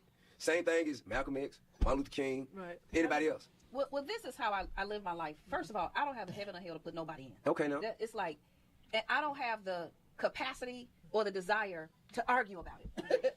I That's choose to crazy. believe- That's crazy. Yeah. I'm not saying you shouldn't be arguing in a combative way, like where you want to fight somebody, but you should have an argument where you're able to. It's like an apologetic. That's what it Yeah. is. Like, you should be able to define where you stand and Mhm. articulate where you stand, Right. and articulate what God has done for you and what it means to believe in Jesus. You Right. should be able to articulate these things. And if you like, what she's saying is literally she's backing down. Right. She's literally saying, well, you know what, you're right. And people don't really need to know these things. If you want to believe whatever you want to believe, that's up to you. Yeah, it is up to you, but let me at least give you the things. Let me speak the truth in love to you. Let me at least give you the things of why I believe what I believe and why it's strong, instead of just backing down, you know? And that's what she's doing. And in my opinion, that's, I think, what Lecrae was doing a little bit too. that certain things about marriage or life or whatever, and it's what I believe, and that's it. For me. That's and right. what you do for you, who you believe, who you sleep with, Man, how you you do know it. what? Like, I still love you. Like, I don't have a barometer that says, well, you're wrong. I don't really subscribe. Just because someone's wrong doesn't mean you don't love them. Yeah. Yeah. You gotta be like, okay, you're wrong. Yeah. And I believe you're wrong. And it's okay. Like, you can say you're wrong and I still love you and I'm still, you know, we can still talk and Yeah. but I have to show you, like, this is where I stand. And that's okay. Yeah. Nothing wrong with that. Yeah. You know, and I think, like, we get in this gray area where then we don't realize that we're backing off and then we become punks in terms of, like, we don't want to stand for the truth. Well, that's why you have the Sneakos and the Andrew Tates and all of them saying that Christians are weak. Yeah. Because they won't even stand their ground and speak up for what they believe in. And that's why, like, you can have a TI talk so loud and to, like, in front of them and get that off, you know, because if he knows somebody kind of knows, I guarantee you, if he knows somebody kind of knows what they're talking about, he's not going to come the same way. Right. Right? The organized religion, that's a whole nother conversation. I don't either. Well, now, we can talk about that. Yeah. We can talk about that. I'm a firm believer. God is real, religion is fake. So. But I believe religion has been put here by the powers that be to control large amounts of people. And I would not disagree. I feel like I have a relationship with God. I don't subscribe to a religiosity or following a set of rules to be accepted. Right. All right. So I agree with him. You shouldn't have a set of rules to be accepted. Mm-hmm. We're not accepted based off of the rules we follow. Yeah. But we follow rules because we are accepted. Mhm. It's like you are accepted in the house, but you follow the rules because you're accepted in that house, Mhm. right? You're a son in a house. You follow the rules because you are in the house, you know? And then eventually you're not going to need the rules anymore because you've grown up and established yourself above those rules. Right. Right now, you're a part of that. You don't need it. Religion, and I think people conflate religion with legalism. Mhm. And there's nothing wrong with religion. To be religious means you do. It's a and practice. You practice, you Yeah. act, Right. right? You're doing things, you're practicing things. And you hold to those practices. But it's not the practices that save you. You do the practices, and because when you act out these things, it's kind of like it says, be quick to hear, right? Yeah. Slow to anger. Slow to anger, yeah. Right? But it also says be slow to judge. Well, I don't want to say be slow to judge. It says judge not lest you be judged. He brings this up. He says it the wrong way, Mhm. but I think he's telling on himself. Judge not lest you be judged is kind of the same thing. Be slow to anger, Mhm. right? It doesn't mean don't judge, Mhm. because after it says judge not lest you be judged, to the measure that you measure it, it'll be measured back to you, right? Mhm. So basically, like be slow on your judging of people and your conclusions you draw on people, Mhm. right? Because then it goes to the speck. Deal with the speck in your eye No, before the log in your eye. deal with the log before you deal with the speck, right? In somebody else's eye, Mhm. right? It says when you deal with the log, then you can deal with the speck. Mhm. So it doesn't say that you can't judge. It's Right. not, but it's saying that you first. It's kind of like, how are you going to love others when you don't first submit yourself to the love of God? Mhm. Because it says love your neighbors as you love yourself. Well, you have to first learn how you are loved Right. by God so that you can love others in that same way. Mhm. He first loved us so that we could love others, right? You're acting out of that. That's religion. Mhm. Your actions come based off of what he did for you, right? So religion is in that way, and you have to define that, because people this is what we hear all day long. Oh, I'm not religious. Mhm. Because you equate that with, I don't want to follow any rules, Right. You know what I mean? When it's like, no, they're there for you for a reason. Yeah. But the thing is, you don't need them. If you're free from all rules, if you do the main thing. What's the main thing? Yeah. Love people, right? But because we're flawed, we're learning how to love people. Right. So we need a parameter. How do you love? Yeah. Right. And God works that out in us. But when you say, I don't like religion is there to control. No, it's not. Legalism is there to control. Give an example. If you say, if I say, oh, you're not praying. Yeah. Right. You're not praying every day like I pray. I judge myself based off of me praying every day, and I hold myself to an exalted place because I pray. Yeah. Every day. Mhm. And if you are not praying as I'm praying every day, then I'm judging you in that way. Right. Right. So now what I'm doing is I'm holding you to a law. Mhm. That's why. So the religious practice now becomes legalism.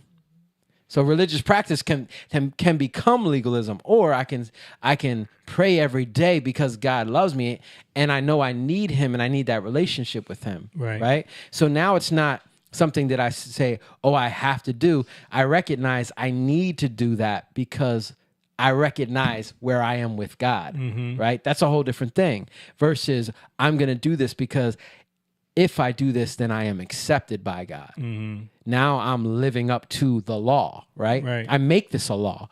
I have to pray every day. Make it a law in my life, right? So now I'm going to judge everybody based off of the law that I've created in my life and how I relate to God, which is actually I'm relating through law. I'm not relating through his life and what he did for me. Right. See what I mean? Yeah. It's just like Christians that are like, well, oh, I saw you drinking, you took a drink, or oh, he said a curse word. You know what I mean? Yeah. It's these laws that you set up that Right.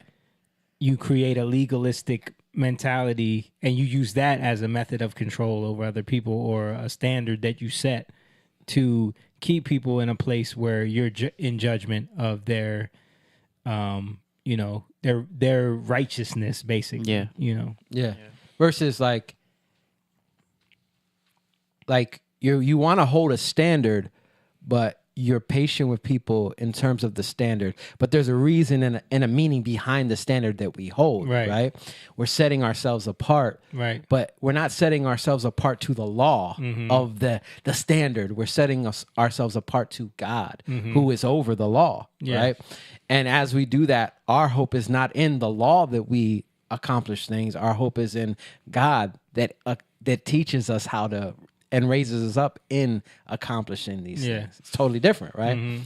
So for him, he's just saying that religion controls people, and that's not necessarily the case. And when you say that, you're actually drawing a conclusion and making a judgment that is prejudice, because you're not understanding the whole thing, and you made a prejudiced judgment. You prejudged something before you got the actual facts and understood it and have taken account of the whole thing, right? So now who's in judgment or bad judgment? Right. You know what I mean? And I think that's what he's doing, and he needs to be called out on it. Somebody's got to be able to do that for him. But it's his show. Huh? I said, but it's his show, and it's T.I. Is he going to have people on that would really challenge that? Right. Yeah. Yeah, I mean. Check this out, man. Could. Check this out. He Like, could. we get into religion for one thing. Like, okay, so as a Christian, like one of the first things that we learn or that we are taught from the Bible is judge lest ye not be judged. Judge not lest ye be judged. Yeah, for sure. You dig what I'm saying? So he doesn't even say that, right? Yeah, so you know judge lest ye be judged. So he kind of like told on himself. Yeah. Like, it's almost the Freudian slip thing. Yeah, Judge lest you be judged. Well, that's what you're doing. Yeah. You're judging and you're being judged, right?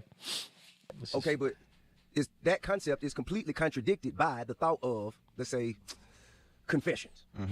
Okay, so the the entire act of a confession is to go in a booth and let an anonymous person judge you. Right. Who has the same ability to sin as you do, but they are in some way supposed to be in some kind of higher upper echelon mediator, position. so to speak. I mean, but now, could they actually tell you, give me 3 Hail Marys and such, you'll be forgiven? How you gonna tell me what it takes to be forgiven? And listen, shout out to all the Catholic people out there. No disrespect. I don't subscribe to that. Man, but let me say this. Shout out to him, but listen. Hold on. So first of all, he's making a caricature out of that, because that's not what it is, bro. Right. Like, you can't make a caricature of something that's not what it is. Do I agree with it completely? No. But there is a principle there of confession. And confession brings things to the light that are done in darkness, right? We do sin in darkness and we bring it to the light so that it doesn't have power over us anymore. And the Bible does say to confess your sins to one another. Right. Yeah. So again, you just showed the video of people who don't want to be in shame, but they want to hold on to their sin. Right. They want to keep doing their sin, right? But they want to cover it up and make it look okay, right? So that's the total inversion of what God wants us to do. He wants us to bring it to the light so that it doesn't have a power over us, so that it doesn't bring us into shame, right? But that we can confess it. Now, the way they go about absolving you of your sins. Absolving you of your sins, I think is a little bit of a problem. Right. Because you can feel like, well, if I confess it and I do these things, then I'm good. Then I'm good. Well, which isn't necessarily the case. Because you kind of take away, and that's where you can make it a religious, legalistic practice that takes away the power of what confession is, right? It can be that, but somebody could be in their heart being a Catholic, wanting to truly release that burden, confess and give that to God. And you think God's not going to honor that where they are? Right. Of course he is, right? So it's about the heart. And the priest in that position could honestly, in their heart, want that person to be forgiven of their sins and feel like they're helping them through that process. You know what I mean? So so what you're saying is it's more about the meaning and intent behind it. Yeah. And where there could be a flaw in terms of application, right? But is God looking more at the application or the heart of the person? Right. He's looking more at the heart. At the heart, yeah. Because if we desire the Lord, there might be things that are in the way sometimes, right? Application-wise, religious-wise, practice-wise. But God sometimes will honor those things because of our hearts, because we're ignorant, because we don't know any better. It's just like a child. Yeah. Why would you hold a child when you see that their heart is to do the right thing, Yeah. to honor? When you see your kid pull up, when you see your little child pull up a little stool to the sink to help you wash dishes. Yeah. And they might be doing it all wrong. Doing it horrible, right? But you leaving still, grease and little pieces on the... But you look at them and you're like, I love that you're doing that. Yeah. You know what I mean? You're not gonna, all right, get out of here. Yeah. Like, well, some people would. Some people but, would. Right. But Did you tell a story about how your wife didn't like the kids doing dishes, but you were like, let them do it? No, I didn't tell. Was it about that? I think you did. Maybe it was personal. Maybe I brought it up and I wasn't supposed to. I mean, no, it's not a big. Sorry, it's not a big deal. I don't want to get because we got too much of this video. I don't want to get into a whole story. But the point of it is that we can get in the way, right? Yeah. Or we can encourage people. Right. And I think that's what God wants more. He wants us to worship him. Or have a heart to do things righteously. Right. Yeah. And when we are so caught up in that's not the way that you do it. Right. That's not right. We're not supposed to do it that way. When you get caught up in that, you're becoming more cynical than you are encouraging. You know what I mean? And what's God gonna judge more? The one who's hindering people from coming to him, right? Or the one who's saying, "Yeah, keep going." Like, I love your heart in that, and continue to seek God. Right. You know, yeah, agreed. Talk about the priest and the little boy. When we can deal with the priest and the little boy, I'll apologize. But you got to deal with your priest before you come talk to me. Catholics. We all got our issues. Here's what I will say as it pertains to. That's all he's gonna say about that. It's like, first of all, like. T.I. has no room with the way he's behaved and the music and everything. He has no room to sit on some type of righteous, sitting on some type of moral high ground at all. Right. Like that's hilarious to me. But he didn't do that. Yeah, he didn't do that. Right. So he got a place to stay. That's how people see it. Right? So it's what I say. As it pertains to, since we in this conversation, organized religion or even Christianity for that matter. Right. I don't like it when people say I don't like rap music. And I'm like, well, when you say you don't like rap music, what kind of rap music do you not like? Because there's all types of different rap music. It's an expansive universe. Exactly. It's an umbrella. It's an amoeba of talent. So what did you encounter? An amoeba? Oh, man. An amoeba of talent? Yo, this dude. He's still rocking his hat like that. He said an amoeba of talent, though. Come on, bro. Like, yo, you need to stop. You don't like. You heard one person who was terrible, and now you have assumed this is rap music as a whole. And I think, for me, I don't subscribe to a Western, more Americanized version of Christianity. And so people, when I say I'm a Christian, people say, "Oh, you blank." I'm like, nah, stop.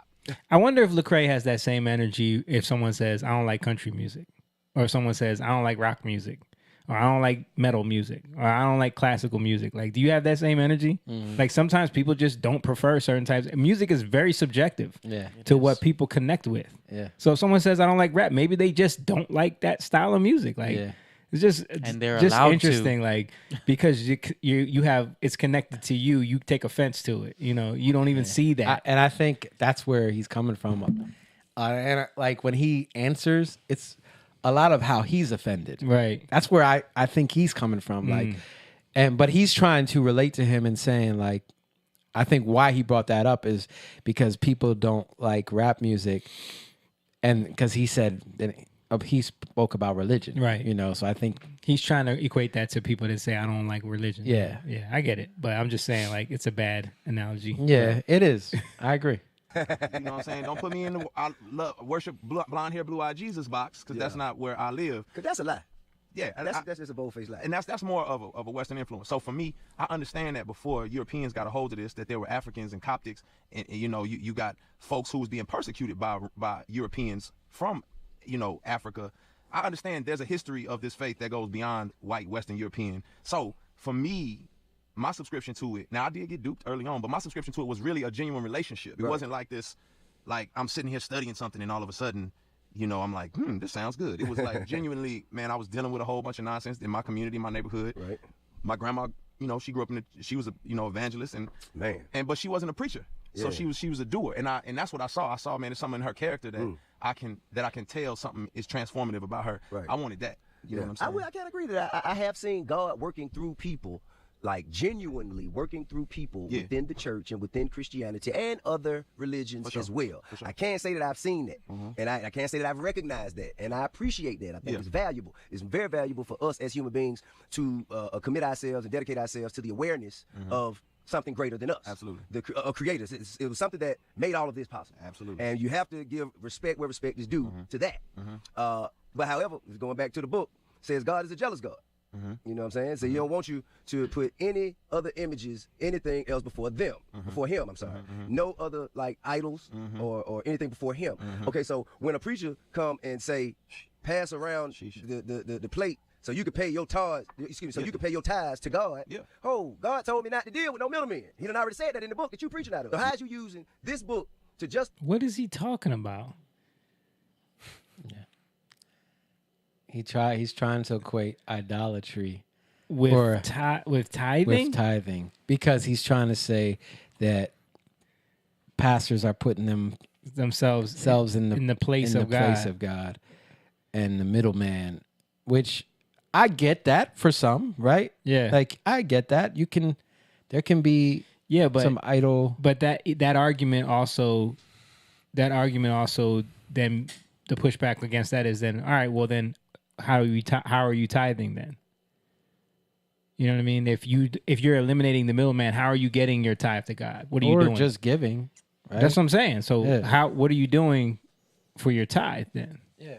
I mean, I think it's like when you get down to it, it's more about, well, ain't no man that's going to be able to tell me nothing. Right. You know, and which is very prideful to say, like, there's so many men that I listen to that know more than me and have lived it, right? You know, longer and have done a lot of work, put time in, have you know, really seeked. And if you come up under their covering, those are the ones that you should. Yeah, just the honor. Yeah, you honor what they've done. It doesn't mean that you're looking at them as God, right, or anything like God, right. But they are an example of the life that is in God, right.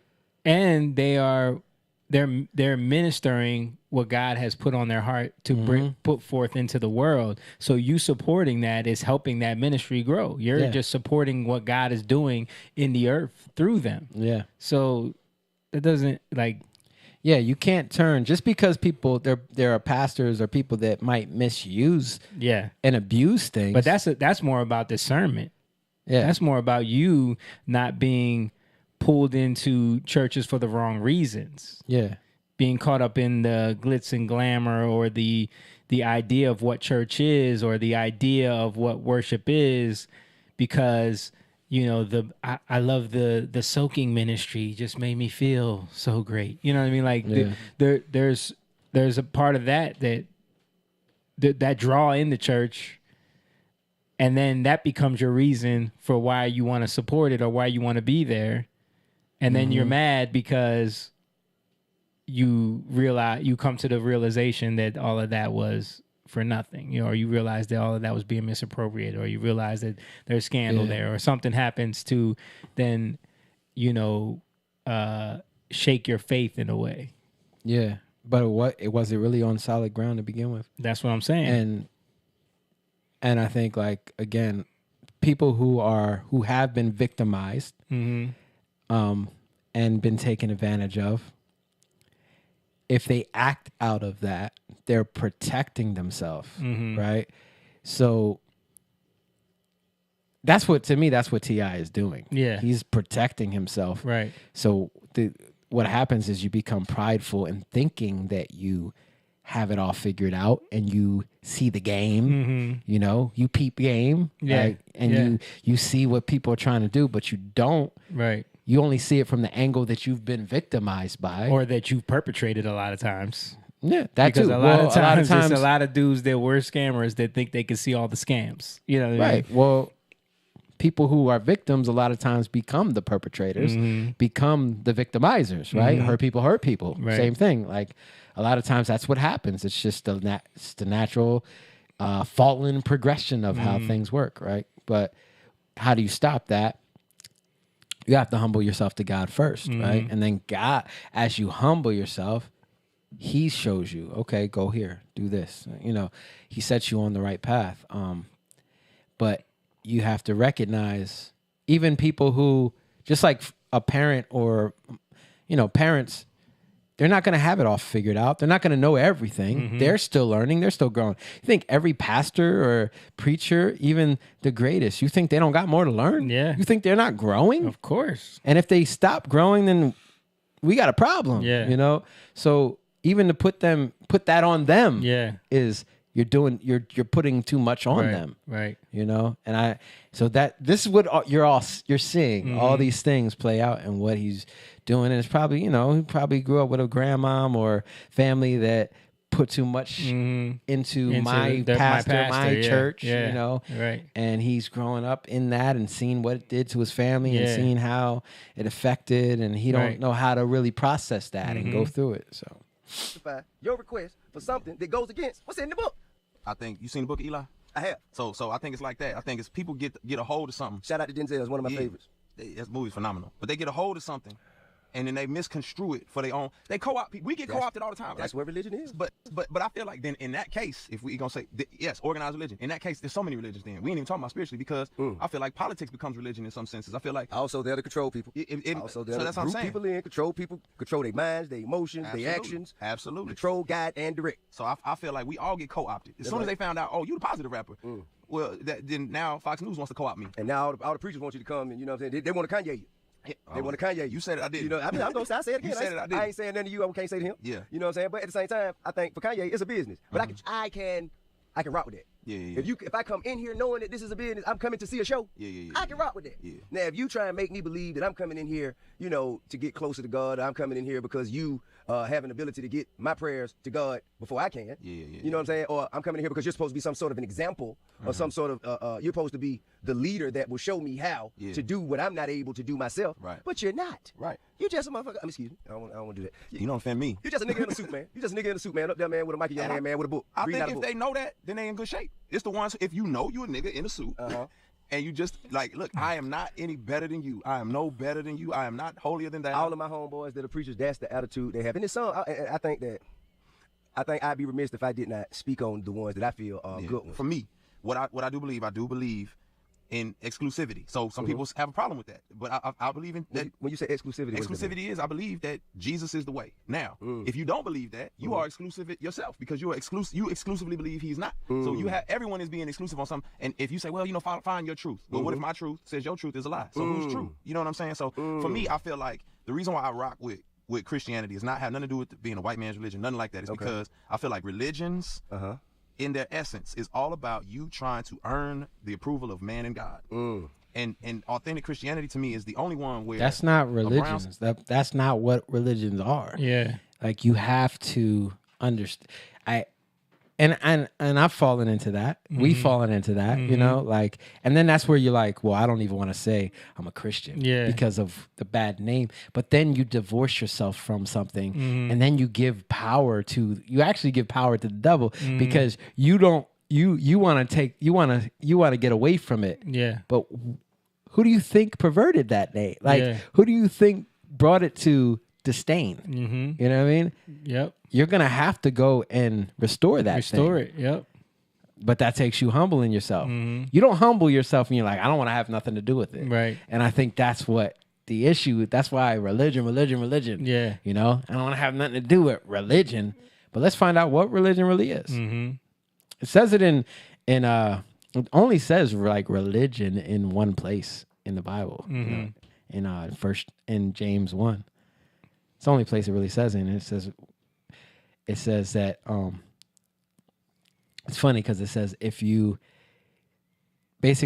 speaking idle words, then your religion is worthless, right? So think about it, like if you're not a doer, because that's what it's speaking about. If you're a hearer, not a doer, right, of the word, right? And who is a doer? One who perseveres, right? One who looks into the mirror, which is looks into the law of liberty, right? And then doesn't just see and then walk away, but sees, perseveres, and does, practices. So then it goes into religion. So if why is your religion worthless? Because you say a lot of stuff, but you don't do it. You don't do it, yeah. Right? And then it becomes worthless because most of the time you're saying stuff, but then when things get hard, because how does James 1 start? It starts like this. Count it all joy when you go through various trials that your faith produces patience, and let patience have its perfect work, right? So that you lack nothing. So what's the point of James 1 is he's pointing to the trials you're going to go through, and the trials through faith produce patience, and that's the perseverance. Right. See what I mean? So, and in that perseverance, you're learning to do what? You're learning to watch your mouth. Yeah. Because you recognize, I desire to serve God, but when I'm going through things, what comes out of me is complaining. Yeah. And it's contrary to what I want to do, right? I want to serve God, but then when I go through things, why am I complaining? Why am I so frustrated with this person? Why am I, like we're so frustrated in systems, I was talking to Mom about like the plane. She was talking about the plane and traveling and stuff. And, when you're traveling, you're at the mercy of the system. Yeah. The system of airlines and the airports and it can be a lot. And it can be a lot, and you have to learn how to be patient. Like, and we've traveled so much, we've learned these things, right?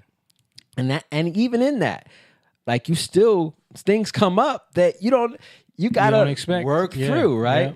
And like the time we got stuck in Florida not too long ago, about a month ago, right? We got stuck in Florida, and you're not just your flight gets canceled. Now you got to go and you got to go talk to people. You're in a line, right? It takes hours upon hours, right? You can get, it's easy to complain. It's easy to get frustrated to the point where you can snap out and think that they shouldn't be failing us. Right. But the systems of this world are gonna fail you. Yeah. And now you're mad because they're not working. But God is showing you the only one you can trust that's always gonna work is me. You get what I'm saying? Yep. And we're so focused on the systems that we think should be working, and we think we have the right to complain and get mad. Yeah. So what is it? Be quick to hear. Hear what? Hear the word of God. Right. Be quick to hear. Be slow to anger. Yeah. And slow to speak. So that's what he's talking. He's literally like speaking about all these things. Your religion is nothing. It's worthless. It has no value. If you can't get through the trial and learn to bridle your tongue. Yeah. Right? Because that's what it says. An unbridled tongue that speaks, that religion is worthless. Yeah. Right? But religion that is pure are those who visit the widows and the orphans, right? Why? Because those are the people who are in need. But it also says, and keep themselves unstained from the world, right? Do not be conformed to the world, but be transformed by the renewing of your mind. So it's in those trials that we're learning to humble ourselves, right? And that's the part that's hard, but that's what creates practice. The things that you practice will show if you've actually gotten it or not through your trials. You get what I'm saying? Yep. That's when you get like, I don't got to think about this no more. I just become. And you're not going to get it perfect. Right. Like every time. Just like anything you practice, right? How many times, dude, we just did something at a church, right? How many times did we go over what we were going to do, right? And then all of a sudden we had a bunch of stuff come up that weren't supposed to come up. Yeah. Like we didn't know what was going to happen, right? We didn't know we wasn't going to have a drummer. We didn't know we was going to have a drummer last minute. Like all these things happened.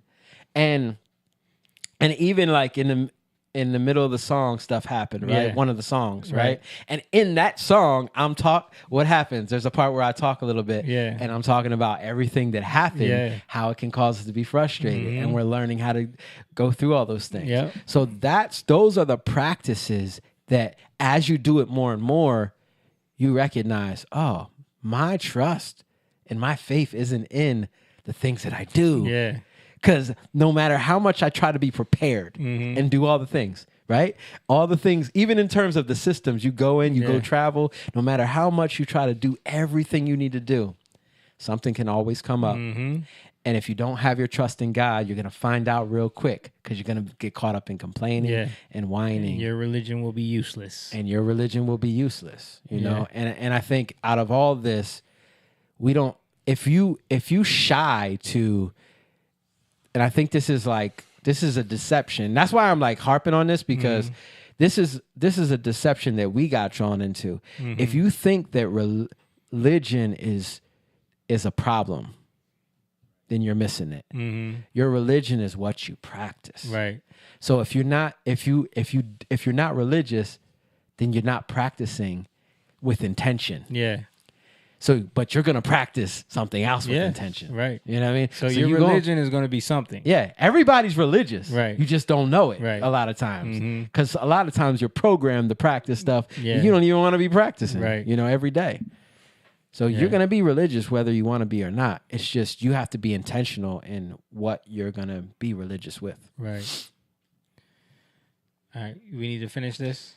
I mean, not really. It just goes on. He doesn't really like, he kind of combats, you see like a little bit, but he's not really coming at what he's saying in a way where it's like he can dead it. Like, dude, you have no place to stand, respectfully. Yeah. Respectfully. Right. Like, it is what it is. I mean, he tells, T.I. tells a story about, he tells a joke and he's like, this joke where, this guy dies and he goes to heaven, and then an angel or somebody comes and is whispering and saying, these people over here, they're the Hindus. These people over here are the Jews. And the guy's like, well, why are you whispering? He's like, because I don't want any of these different groups to know that they're all allowed in heaven, basically, because they're all different, and they'll be mad if they realize they're all different groups, So that's okay. Yeah. So, and that's the joke. And then basically he's trying to say, like, you can worship God any way you want, which is what he said before, which is showing his true heart, which is nobody can tell me anything. Yeah. I'm going to do whatever the way I want to do them. And yeah, I've already made my mind up that no one knows more than me. Yeah. All right. Well, let's wrap it up there, guys. Thank you guys for watching. Courtney said T.I. just throws around big words. He said it's a whole amoeba. Expeditiously. Shout out to everybody, man. Thank you guys for watching. I saw people on YouTube, Rumble, Facebook. We got people on Twitch watching, man. Make sure you guys hit that like button and share this video one more time before we get out of here to help us with the algorithm. Again, if you want to support what we do, if you want to support these type of conversations where we can kind of just go into things about culture, life, family, politics, religion, all that stuff, make sure you hit us up on the Patreon, patreon.com/YoungLionTV, where you have different tiers that you can sign up for on there and become a member, support what we do, show us some love over there so we can keep doing this and help it grow and grow the community of the Young Lions. Also, we have a Cash App if you want to just hit us with a donation. It's $YoungLionTV. Shout out to all the Patreon members and the supporters, Cash App supporters. We appreciate you guys. Also, don't forget, we got the Young Lion merch that is on our band's website, which is jatan.com/shop. All those links are, of course, in the descriptions. So just click on those and head on over there and get you some of the merch. Support what we do that way as well. Other than that, man, yeah, great conversation. Thank you guys for watching. We will see you guys. Hopefully my mom will put the camera on me at some point. But yeah. She is done, man. She's done. Yeah. Thank you guys for watching. We appreciate everybody. We'll see you guys next week. Peace. Young lion, go live, yeah. Young lion, you